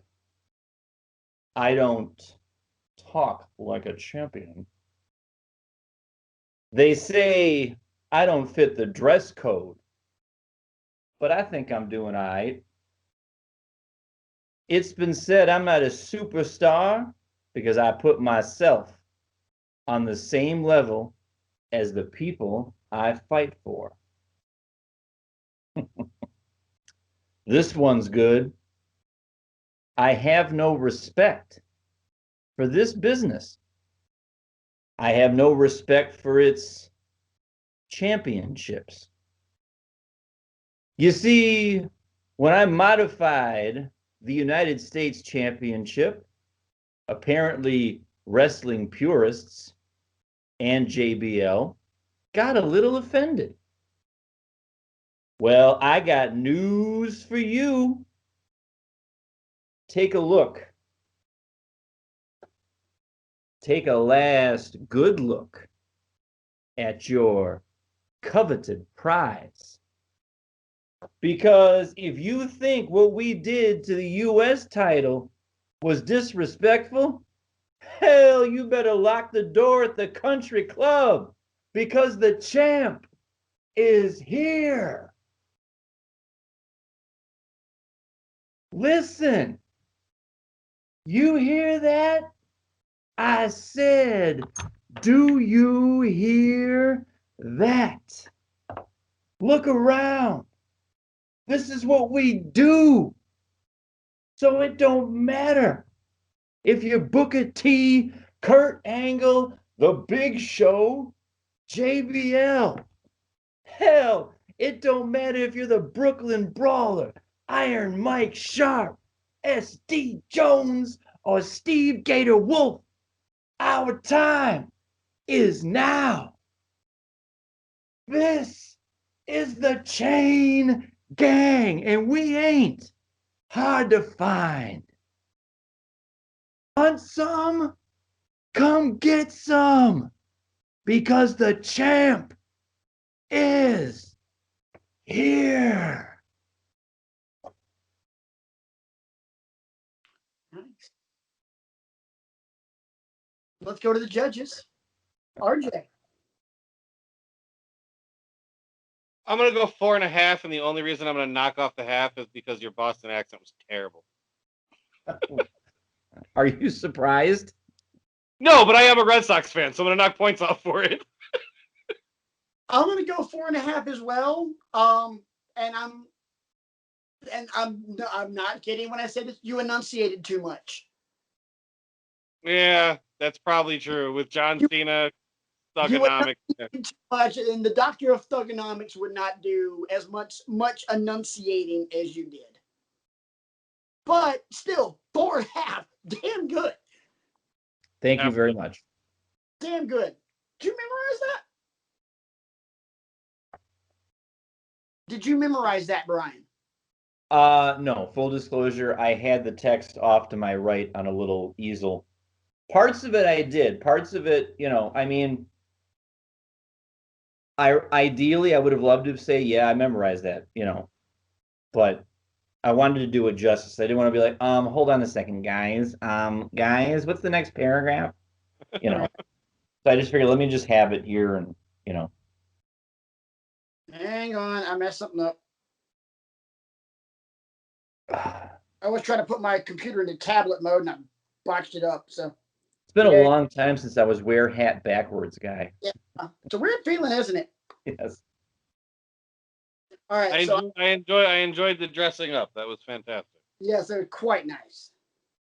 All right. Spoiler alert: I'm not done dressing up. Oh boy. Oh boy. This ought to be good. All right. Well, I'm not dressing up for either one. I wish I did have that Dusty Rhodes suit though. That'd be just freaking dead. That would be cool. All right. So I got to go. I'm going with The Miz. How many chances do you get from Raw in August of 2017, talking to both Roman Reigns and John Cena? So this is what a sold out Barclays looks like. I wouldn't know. John Cena makes fun of the fact that he stumbled over his words when he said Barclays. That's good, John. That's real good. Always making a joke out of everything. Ha. Ha ha ha ha ha. I'm sorry, actually. Did I interrupt a moment? Wow, it's Roman Reigns and John Cena in the same ring at the same time. Barclays is blowing the roof off the place. How many moments do you two get? Honestly. In life, fans start cheering. Thank you. Hey, I'll take it. I'll take it. Barclays. Because in life, you're always told that if you work hard and you chip away, if you plug away, if you do your job, your moment will come. And I am sick of waiting for my moment while two undeserving people like you get moments week after week after week. Yeah. I'm going to take my moment right now and ruin your truth. The general manager of Monday Night Raw, Kurt Angle, seems to think that Raw needs an addition. Whoa. Raw needs an addition while the Intercontinental Champion is riding the pine at SummerSlam? I'm curious, Barclays. Does Raw need John Cena? You have 18,000 people chanting no. Fans are cheering again. Well, I wasn't done. Hang on, messed up. There's a lot of interruptions in this one. Cena starts to leave. Miz grabs him. I wasn't done talking to you. See, this is it. That face, that smirk right there. You turning moments into a joke while him saying this is his yard. Well, this is my show, week in and week out. I'm the one working here, not you and not you. Turns to the crowd. And then there's you. You think you're left out of this? You don't know what to do. You don't know whether to boo or cheer John Cena. You don't know whether to boo or cheer Roman Reigns. I'm curious. Who do you think that affects? Me? Sorry, I lost my place. I really suck at this tonight. I'm gonna get a 2 out of this. You think it affects John Cena? You think it affects Roman Reigns? No, it affects me, the only champion in this ring. The person who deserves to be in the main event each and every night of Monday Night Raw, SummerSlam, or WrestleMania. And I am sick of not getting the respect I deserve. Your shirt says respect. Earn it. I've earned it for 12 damn years.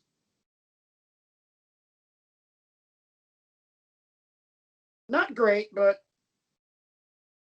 I got that one from an underrated promo list I found somewhere. very underrated, but like a little hard to do because of the interruptions. But hey, is what it is. Brian. I'm gonna go 4 on that one because I now that I see that, I realize the degree of difficulty on that was because there was a lot of stops and starts in that one. It's not stream of consciousness like Cena's was, or like pretty much all of the ones we mentioned on the list, because all of them had the benefit of not having to contend with the crowd or 5 other people in the ring or things like that. RJ? I'm also going to go 4. Your inflection was very nice. Your passion was quite obviously there, but there were a couple stops and starts, and that's why it's not a 5. I expected worse. So I personally think both of you guys were being quite generous, and I thank you. RJ, pipe bomb. Yeah. So what happened was that R-Truth and John Cena were having a match here. A lot of people forget this part. It was a tables match. There was a table set up in the corner of the ring.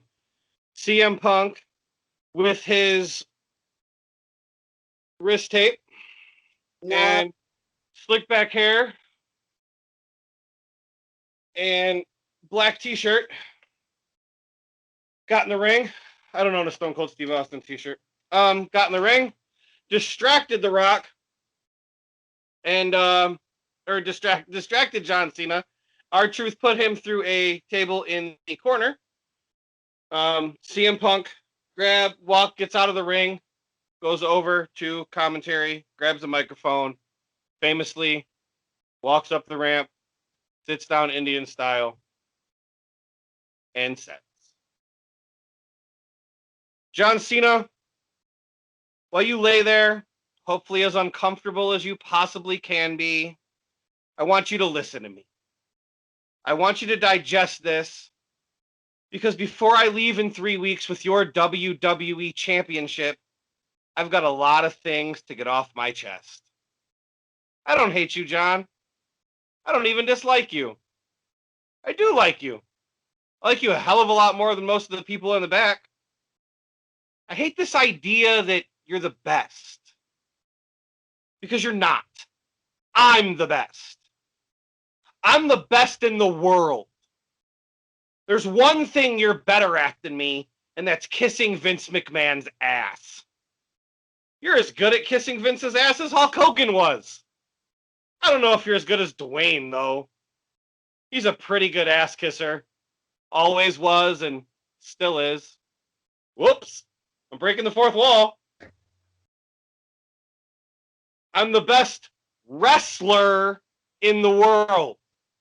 I've been the best ever since day one when I walked into this company, and I've been vilified and hated since that day because Paul Heyman saw something in me that nobody else wanted to admit.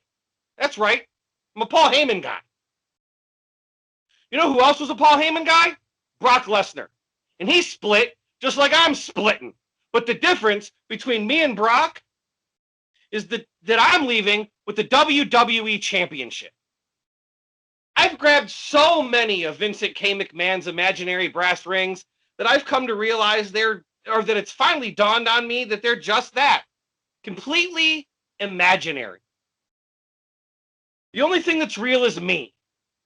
And the fact that day in and day out for almost 6 years, I have proved to everybody in the world I'm the best on the microphone, in that ring, and on commentary. Nobody can touch me. And yet, no matter how many times I prove it, I'm not in your lovely little collector cups. I'm not on the cover of your program. I'm barely promoted. I don't get to be in movies. I'm certainly not on any crappy show on the USA Network.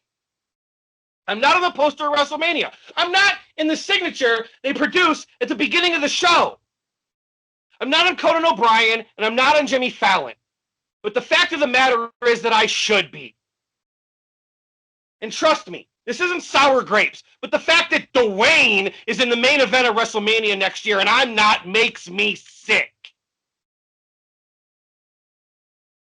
Oh, and hey, let me get something straight. Those of you who are cheering me right now, you're just as big a part of me leaving as anything else. Because you're the ones that are sipping on those collector cups right now. You're the ones that buy those programs my face isn't on the cover of. And then at 5 in the morning, you try to shove it in my face at the airport so you can get an autograph so you can go sell it on eBay because you're too lazy to get a real job. I'm leaving with the WWE Championship on July 17th. And hell, who knows? Maybe I'll go defend it in New Japan Pro Wrestling. Maybe I'll go back to Ring of Honor. Hey, Colt Cabana. How you doing? The reason I'm leaving is you people. Because after I'm gone, you're still going to pour money into this company. I'm just a spoke on the wheel, and the wheel's going to keep turning, and I understand that. Vince McMahon is going to make money despite himself. He's a millionaire who should be a billionaire. You know why he's not a billionaire? Because he surrounds himself with glad-handed, nonsensical douchebag yes-men like John Laurinaitis, who's going to tell him everything he wants to hear. And I'd like to think that maybe this company will be better once Vince McMahon is dead. But the fact is, it's going to be taken over by his idiotic daughter and his doofus son-in-law and the rest of his stupid family. Let me tell you a personal story about Vince McMahon, all right? We do this whole bully campaign. I'm being silenced! That's the end.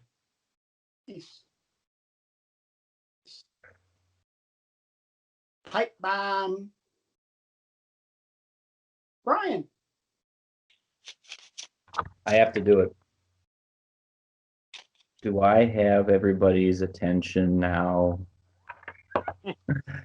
4.5. I'll echo that. I wanted to give you 5, but there were just enough flubs in there. Yep. So I wanted to give you 5, but I was literally at a point where right before you got to, idiotic daughter and doofus son-in-law, I was like, okay, if he doesn't have any more mistakes, like any more flubs, any more slip-ups, I'm giving him a 5. And you hit that one, I'm like, all right.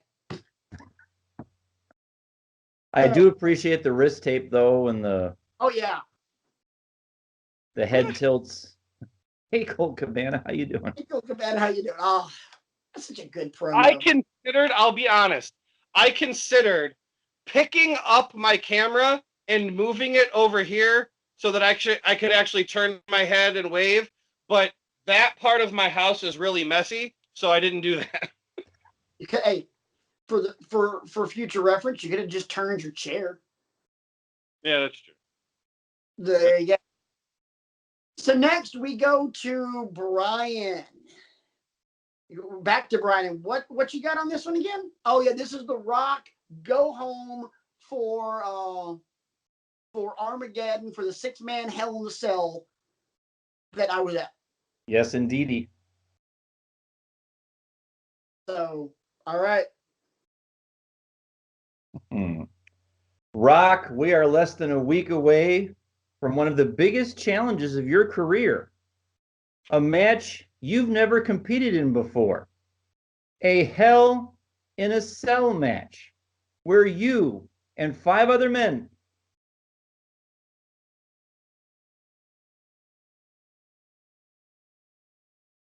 finally, The Rock has come back to New Jersey. Just as sure as for the very first time Kevin Kelly, The Rock, stood in this arena 1 year ago and called you an ugly hermaphrodite, is as sure as that this Sunday night at Armageddon, The Rock is going to be in Hell in a Cell. This is going to be the most brutal match The Rock has ever been in, the most dangerous match he's ever competed in. And it doesn't matter, Kevin Kelly, what you call it. Hell in a Cell, Rage in a Cage, Penis in Uranus. The only thing that matters is The Rock is going in this Sunday night to do what he does best, layeth the smacketh down and get back his WWF title. And the fact of the matter is this: The Rock knows he's got his work cut out for him. The Rock knows he's got 5 other guys he's got to compete with. So even if The Rock has got to beat Kurt Angle, which means I'm going to drink a big glass of milk, eat a couple chocolate chip cookies, and then maybe I'll pop 3 Viagra. Or maybe The Rock has got to face Rikishi, which means I did it for The Rock. I did it for the people. I did it. I did it. Oh, shut up, you thong-wearing fatty. Or maybe even The Rock has got to beat The Undertaker. So one more time, he's going to raise up. Rest in peace. Or maybe The Rock has got to beat Triple H. So one more time, he's got to face the game in the middle of the ring. And he's got the most annoying person for a wife. Or maybe The Rock is going to have to beat Stone Cold Steve Austin. He's going to get in his pickup truck, drink a couple Steve Weisers, listen to some Backstreet Boys. And that's the bottom line, because the great one said so. One more thing. This Sunday night in Armageddon, The Rock is going to do all he can to win the WWF title. If you smell what The Rock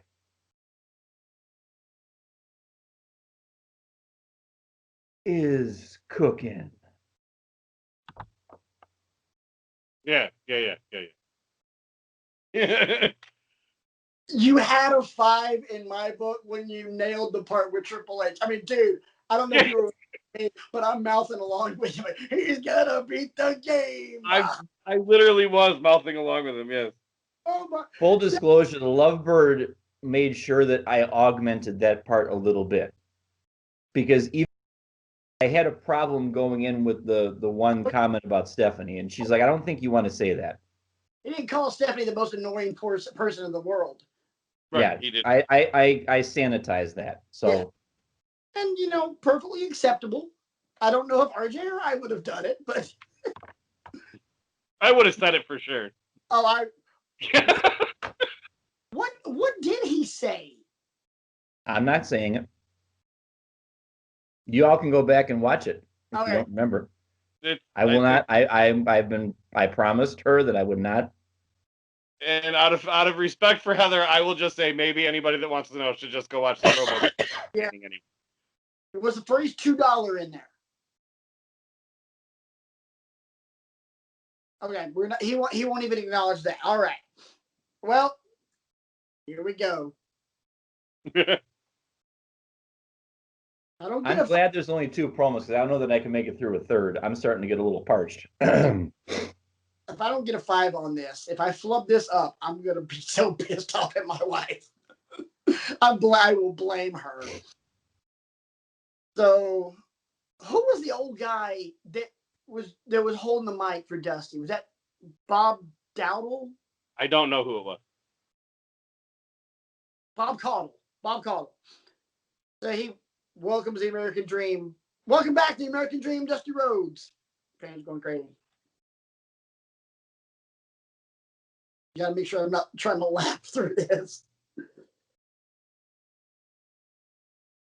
First of all, I would like to thank the many, many fans throughout this country that wrote cards and letters to Dusty Rhodes, the American Dream, while I was down. Secondly, I would like to thank Jim Crockett Promotions for waiting and taking the time because I know how important it was, Starrcade 85, it is to the wrestling fans, and it is to Jim Crockett Promotions. And Dusty Rhodes, the American Dream, with that weight, got what I wanted. Ric Flair, the world's heavyweight champion. I don't have a lot more about the way I don't have a lot to say about the way I feel about Ric Flair. No respect, no honor. There is no honor among thieves in the first place. He put hard times on Dusty Rhodes and his family. You don't know what hard times are, Daddy. Hard times are when the textile workers around this country are out of work and they got 4 or 5 kids and can't pay the wages, can't buy their food. Hard times are when the auto workers are out of work and they tell them go home. And hard times are when a man has worked in a job 30 years. 30 years. They give him a watch, kick him in the butt and say, hey, a computer took your place, Daddy. That's hard times. That's hard times. And Ric Flair, you put hard times on this country by taking Dusty Rhodes out. That's hard times. And we all had hard times together. I admit, I don't look like the athletes are supposed to look today. My belly is just a little big. My hiney is just a little big. But brother, I am bad and they know I'm bad. And there were 2 bad people. One was John Wayne, and he's dead, brother. And the other one's right here. Nature Boy Ric Flair, the world's heavyweight title belongs to these people. I'm going to reach out now. I want you at home to know my hand is touching your hand for this gathering of the biggest body of people in this country, in this universe, all over the world. Now reach it out because the love that was given to me at this time, I will repay you now because I will be the next World Heavyweight Champion on this hard time Dusty Rhodes tour, 1985. And Ric Flair, Nature Boy, let me leave you with this. One way to hurt Ric Flair is to take what he cherishes more than anything in the world, and that's the World Heavyweight title. I will take it. I've been there twice. This time, when I take it, Daddy, I'm going to take it for you. Let's gather for it. Don't let me down because I came back for you. For that man up there that died 10, 12 years ago that never got the opportunity to see a real world champion. I'm proud of you. And thank God I have you. I love you. Love you.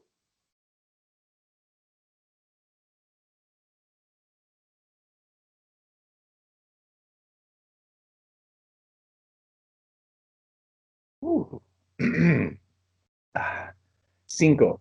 Thank you. Yeah. I was like, okay, it's fucking hard times. I gotta kill this thing. Thank you, gentlemen. Anything you want to add? I thought it was fantastic. That's all. Thank you. I mean, I didn't know that much about NWA and WCW growing up, but even I can respect the gravity of that promo because of the things he said and the points he was trying to advance and the dichotomy he was trying to draw between himself and Flair. Oh, yeah. Trivia.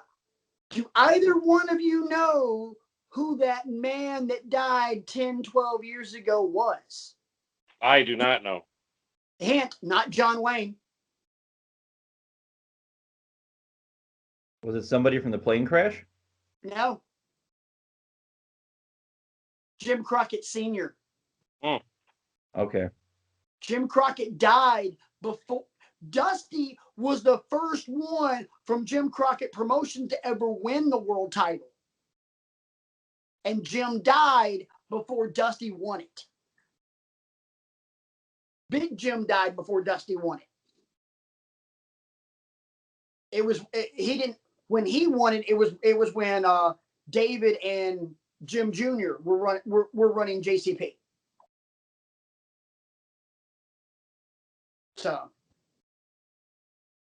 So we conclude our Halloween promo battle with the most recent of these promos.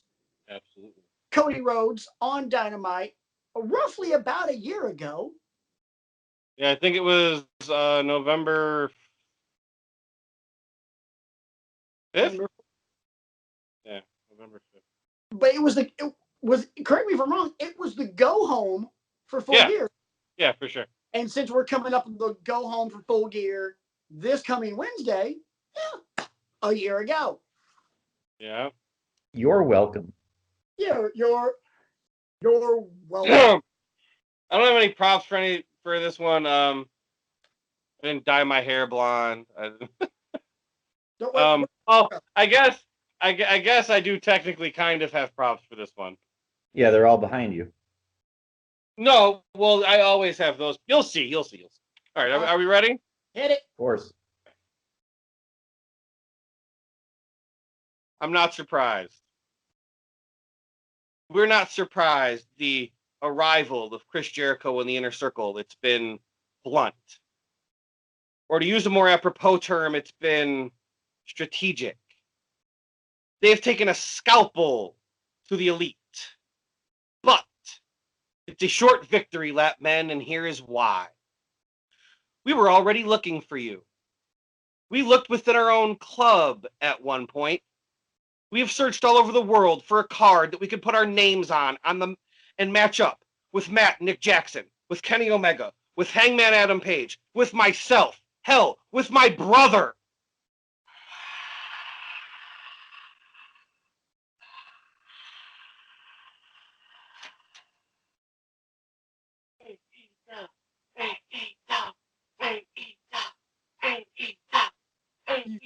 So, we were looking,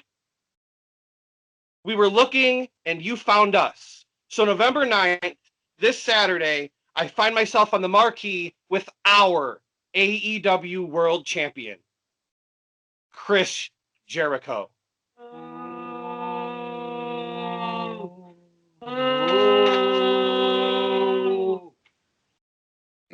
Tony and I have talked about it. He knows that I'm about to announce. But before I do, humor me. I'm going to go on a bit of a detour and rattle off a few names. Eddie Graham. Cowboy Bill Watts. The American Dream, Dusty Rhodes.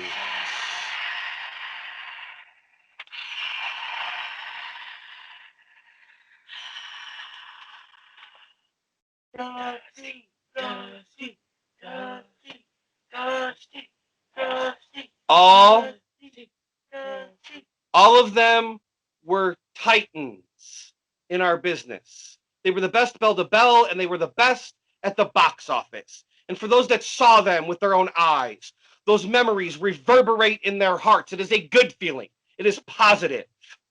But for the cold and sterile historians of our business, there's an air of controversy that surrounds them. It's from the simple fact that those men were, in addition to being competitors, they were management. Not unlike myself. And for the last year, I have told everybody, every podcast, every radio, every correspondent, I've shouted off the rooftops how proud I am of AEW, how proud I am of the all-inclusive nature, of the schedule, of the pay, of the fact that we will listen. This is Ellis Island for a professional wrestler. This is freedom.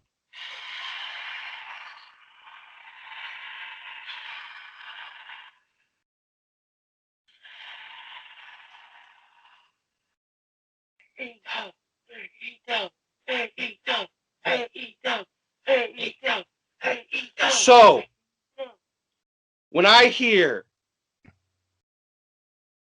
the same criticism attached to my name for being management and being in a title match, I can't not hear it. And with that said,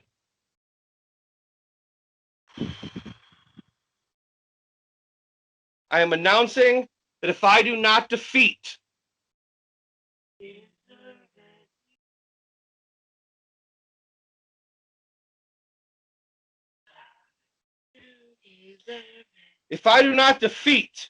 Chris Jericho at Full Gear, I will never challenge for the AEW World Championship again.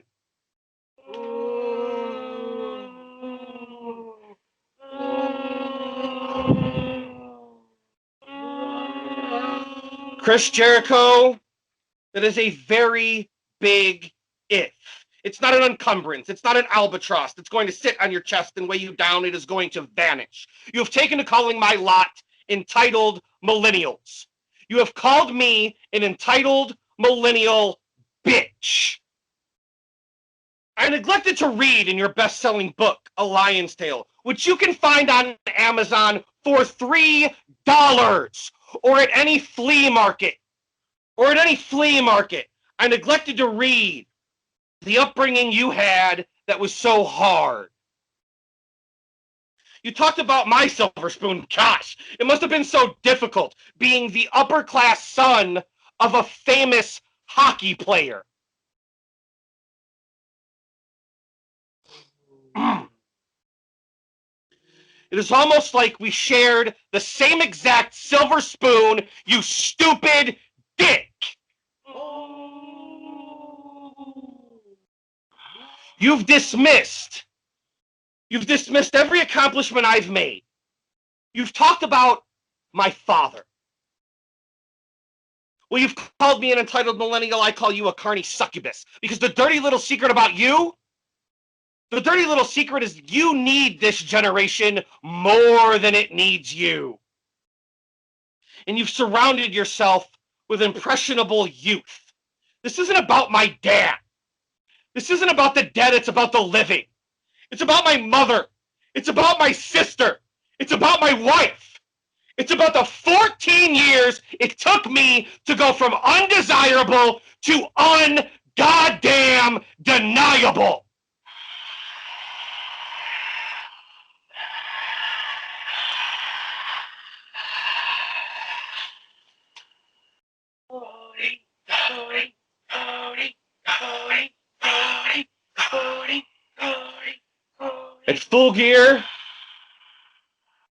At Full Gear, I beat you.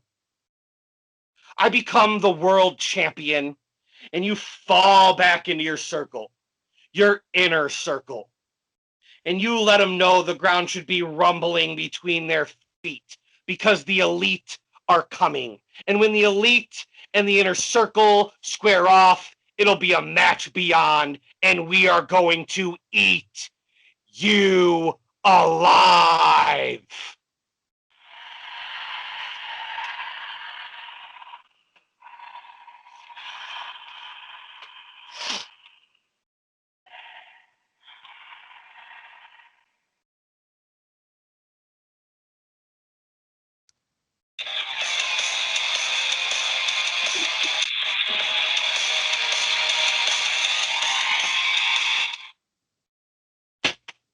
That's kind of what I was hoping would happen. Yeah.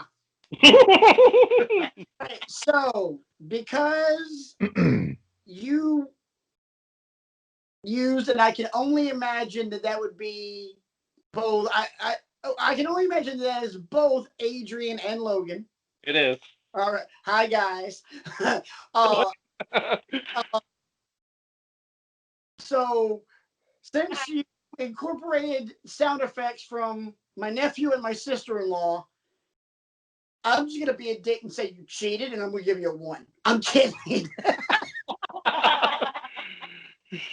And based on the fact that you have a live crowd there, which clearly does not follow the current CDC guidelines, I have to also give you a 5 because, good Lord. Again, goosebumps. Yeah, yeah. We all gotta be honest. We all kind of had our struggles on that first one, and then we all came around and just kicked the hell out of it. Brian did the Rock one, and we gave it 2 5s. Right. And then Patrick did Dusty's, and we gave it 2 5s. And it was right then that I said in my head, "Oh my God, we're all getting 2 5s for the last one." Dude, Because I have practiced that Cody promo 5 times, and there's no way it wasn't a 5. dude, all I gotta say is, can you imagine just how much hell you'd be catching right now if you would have had some major flub and we would have had to give you a 4.5? Yes. Can you imagine what kind of hell Brian and I would be just dumping on you right now? Show you what my. So if you see the numbers, Yes. so that's how long they cheered for. So I watched the promo on one laptop and had another laptop where I was typing out the promo. And when it would get to a spot where the crowd was cheering, I would count in my head while I was pushing the buttons. 1, 2, 3, 4, 5, 6, 7, 8, 9. 1, 2, 3, 4. So I knew how long to hold up the cards for. So all my pauses in this promo are literally exactly as long as the pauses in Cody's actual promo. Nice. No, And then I highlighted it so I wouldn't actually accidentally read any of the words or anything. right. That's a broadcast. That's a broadcast script writing trick right Right, there. exactly. I even wrote right after "It's About My Mother," I even in asterisks wrote "breaking up" so that I would remember to get emotional right there. The first couple of times I practiced it, I started to get really emotional at "It's About My Mother," and had a really, really hard time controlling my emotions for the rest of the promo. So I had to keep practicing to try to be able to turn it off after "Ungoddamn Deniable." You nailed it. As far as like a true recreation of the promo, you absolutely hammered it, and also top marks for including family into that to get that. I have to time out for 1 second and just give a little bit of shit to my family members. Do you guys seriously not know how to do a "You Deserve It" chant correctly?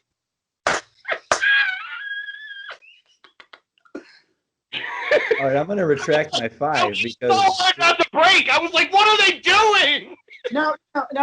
Hey, Brian, do not retract the 5 because even though the crowd screwed up, RJ was still awesome. no, you can't. I mean, you can't like No. chuck your family under the bus. Oh, yeah, you can. No, Yeah, you. Brian. Hang on, guys, everybody, time out. Brian, in response to you can't chuck your family under the bus. What the hell is it that we, the three of us, have been doing for the last year and a freaking half? Well, that's different. No, it is not. That's family. No, I want you to help me out with this promo, but then if you don't do it right, I'm going to fricassee you on national television. And you know what? Forget that. Okay, our Adrian and Logan are not there. If we're helping him out and we flubbed it, guess what? We're getting buried too. which is almost what was going to happen. I was going to have a guy show up at my door on a bicycle. Here's a script for you. I almost asked you guys to help me, and I was going to hold up the signs to the screen, but then at the last minute decided to ask Adrian and Logan to do it because I wanted, if you guys do it, there's no Patrick and Brian's reaction to the promo. Right. If Adrian and Logan do it, there's reaction. So, yeah. That was fun. I'm glad we did that. Hell yeah, that was awesome. It was very Halloween-y thing to do in embodying some of the best ever. So I think since we've now done something, as I said last week, something stupid for the last 2 Halloween episodes, even though it was completely awesome and completely fun, it's still a little bit stupid, but stupid is great. Can we just say this is kind of like our Masters thing, a tradition like no other? Yeah, hell yeah. It's 11 days, bro. Yeah, I know. It's gonna be so weird. You're gonna be able to see Augusta in the fall. Oh, I can't wait. Augusta, I don't know that you guys know this. I have a big picture. I don't know exactly how big it is. It's big. Of holes 11 and 12 of Augusta framed, hanging in my bedroom. I am obsessed with Augusta. I just recently bought a Masters golf towel. I have this is one of the coolest things I own. I actually have, they don't have anywhere for you to really sit at Augusta. They make you buy the folding chairs at the pro shop or whatever. I actually bought from somebody who's been to a Masters, bought one of those folding chairs that I have in my back room that comes in a Masters bag. It's in mint condition, like nobody ever used it. Nice. I'm obsessed with Augusta National. Nice. So real quick before we get out of here, let's talk one quick golf thing. Aside from Augusta National, what's the one course, if you were actually good at golf, that you would want to play? I can't say Augusta. You cannot say Augusta. St. Because that should be the answer for all three of us. St. Andrews. Old course. Brian? I don't really know a lot of other courses, unfortunately. Pebble Beach is the obvious one. That's a great answer. Isn't that the one with the island green on 17? No, that's TPC Sawgrass. No, which, by the way, that would be mine because I would want a shot at the island green. I would want a shot at 17. And also, Sawgrass is a beautiful course. It's not nowhere near the level of Pebble Beach or the old course of Andrews, but it's still gorgeous and the freaking 17th. My answer changes if we get to play this course under PGA course conditions. Because if we are playing under PGA event conditions, my answer is TPC Scottsdale because of the stadium hole on 16. Oh, God, yes. But if I was to go there and play TPC Scottsdale, there wouldn't be a stadium there. So, right. I have to be honest, I would be scared to death of playing the old course at St. Andrews because I know what would happen. I would end up in Hell Bunker. I would never get out.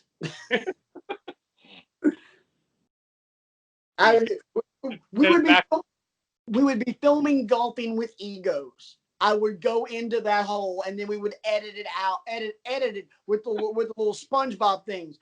7 years later, and I'd come back and my beard would be down to here and all gray. Yeah.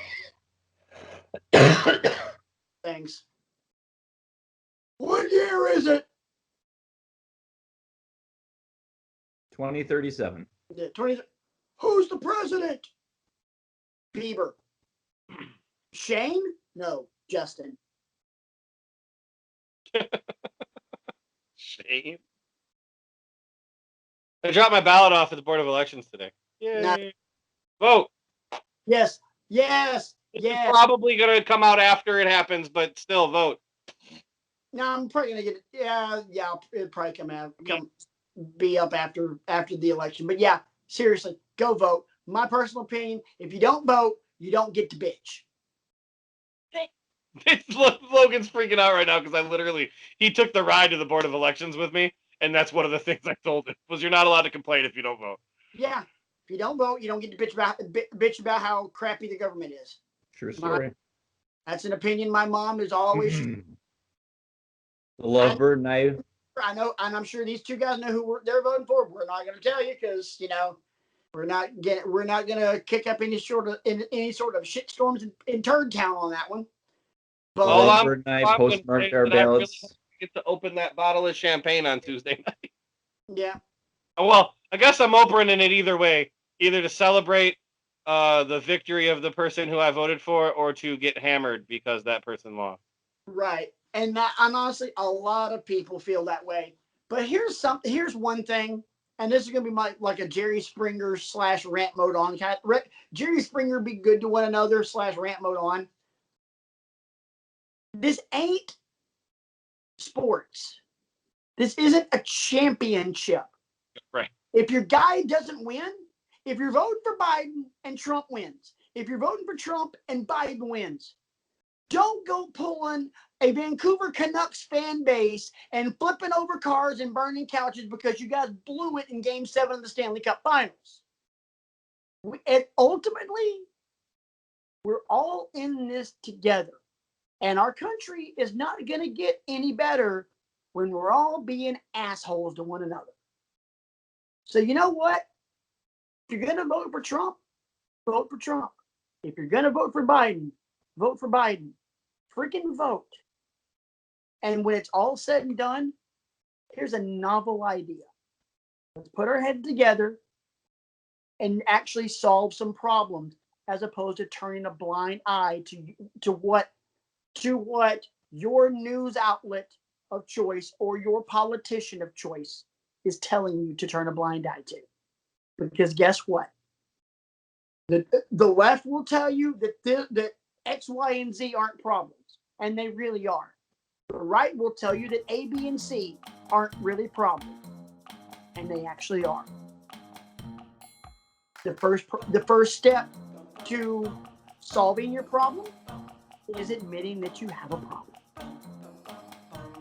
So let's solve these damn problems starting on Wednesday morning. Go vote. If you don't, shut up. This has been a public service announcement from your friends here at Wrestling with Eagle, who would like to remind you that for Brian and for RJ, I'm Patrick. That's our story. And by the way, did you guys know that in Auburn's 48-11 victory over LSU,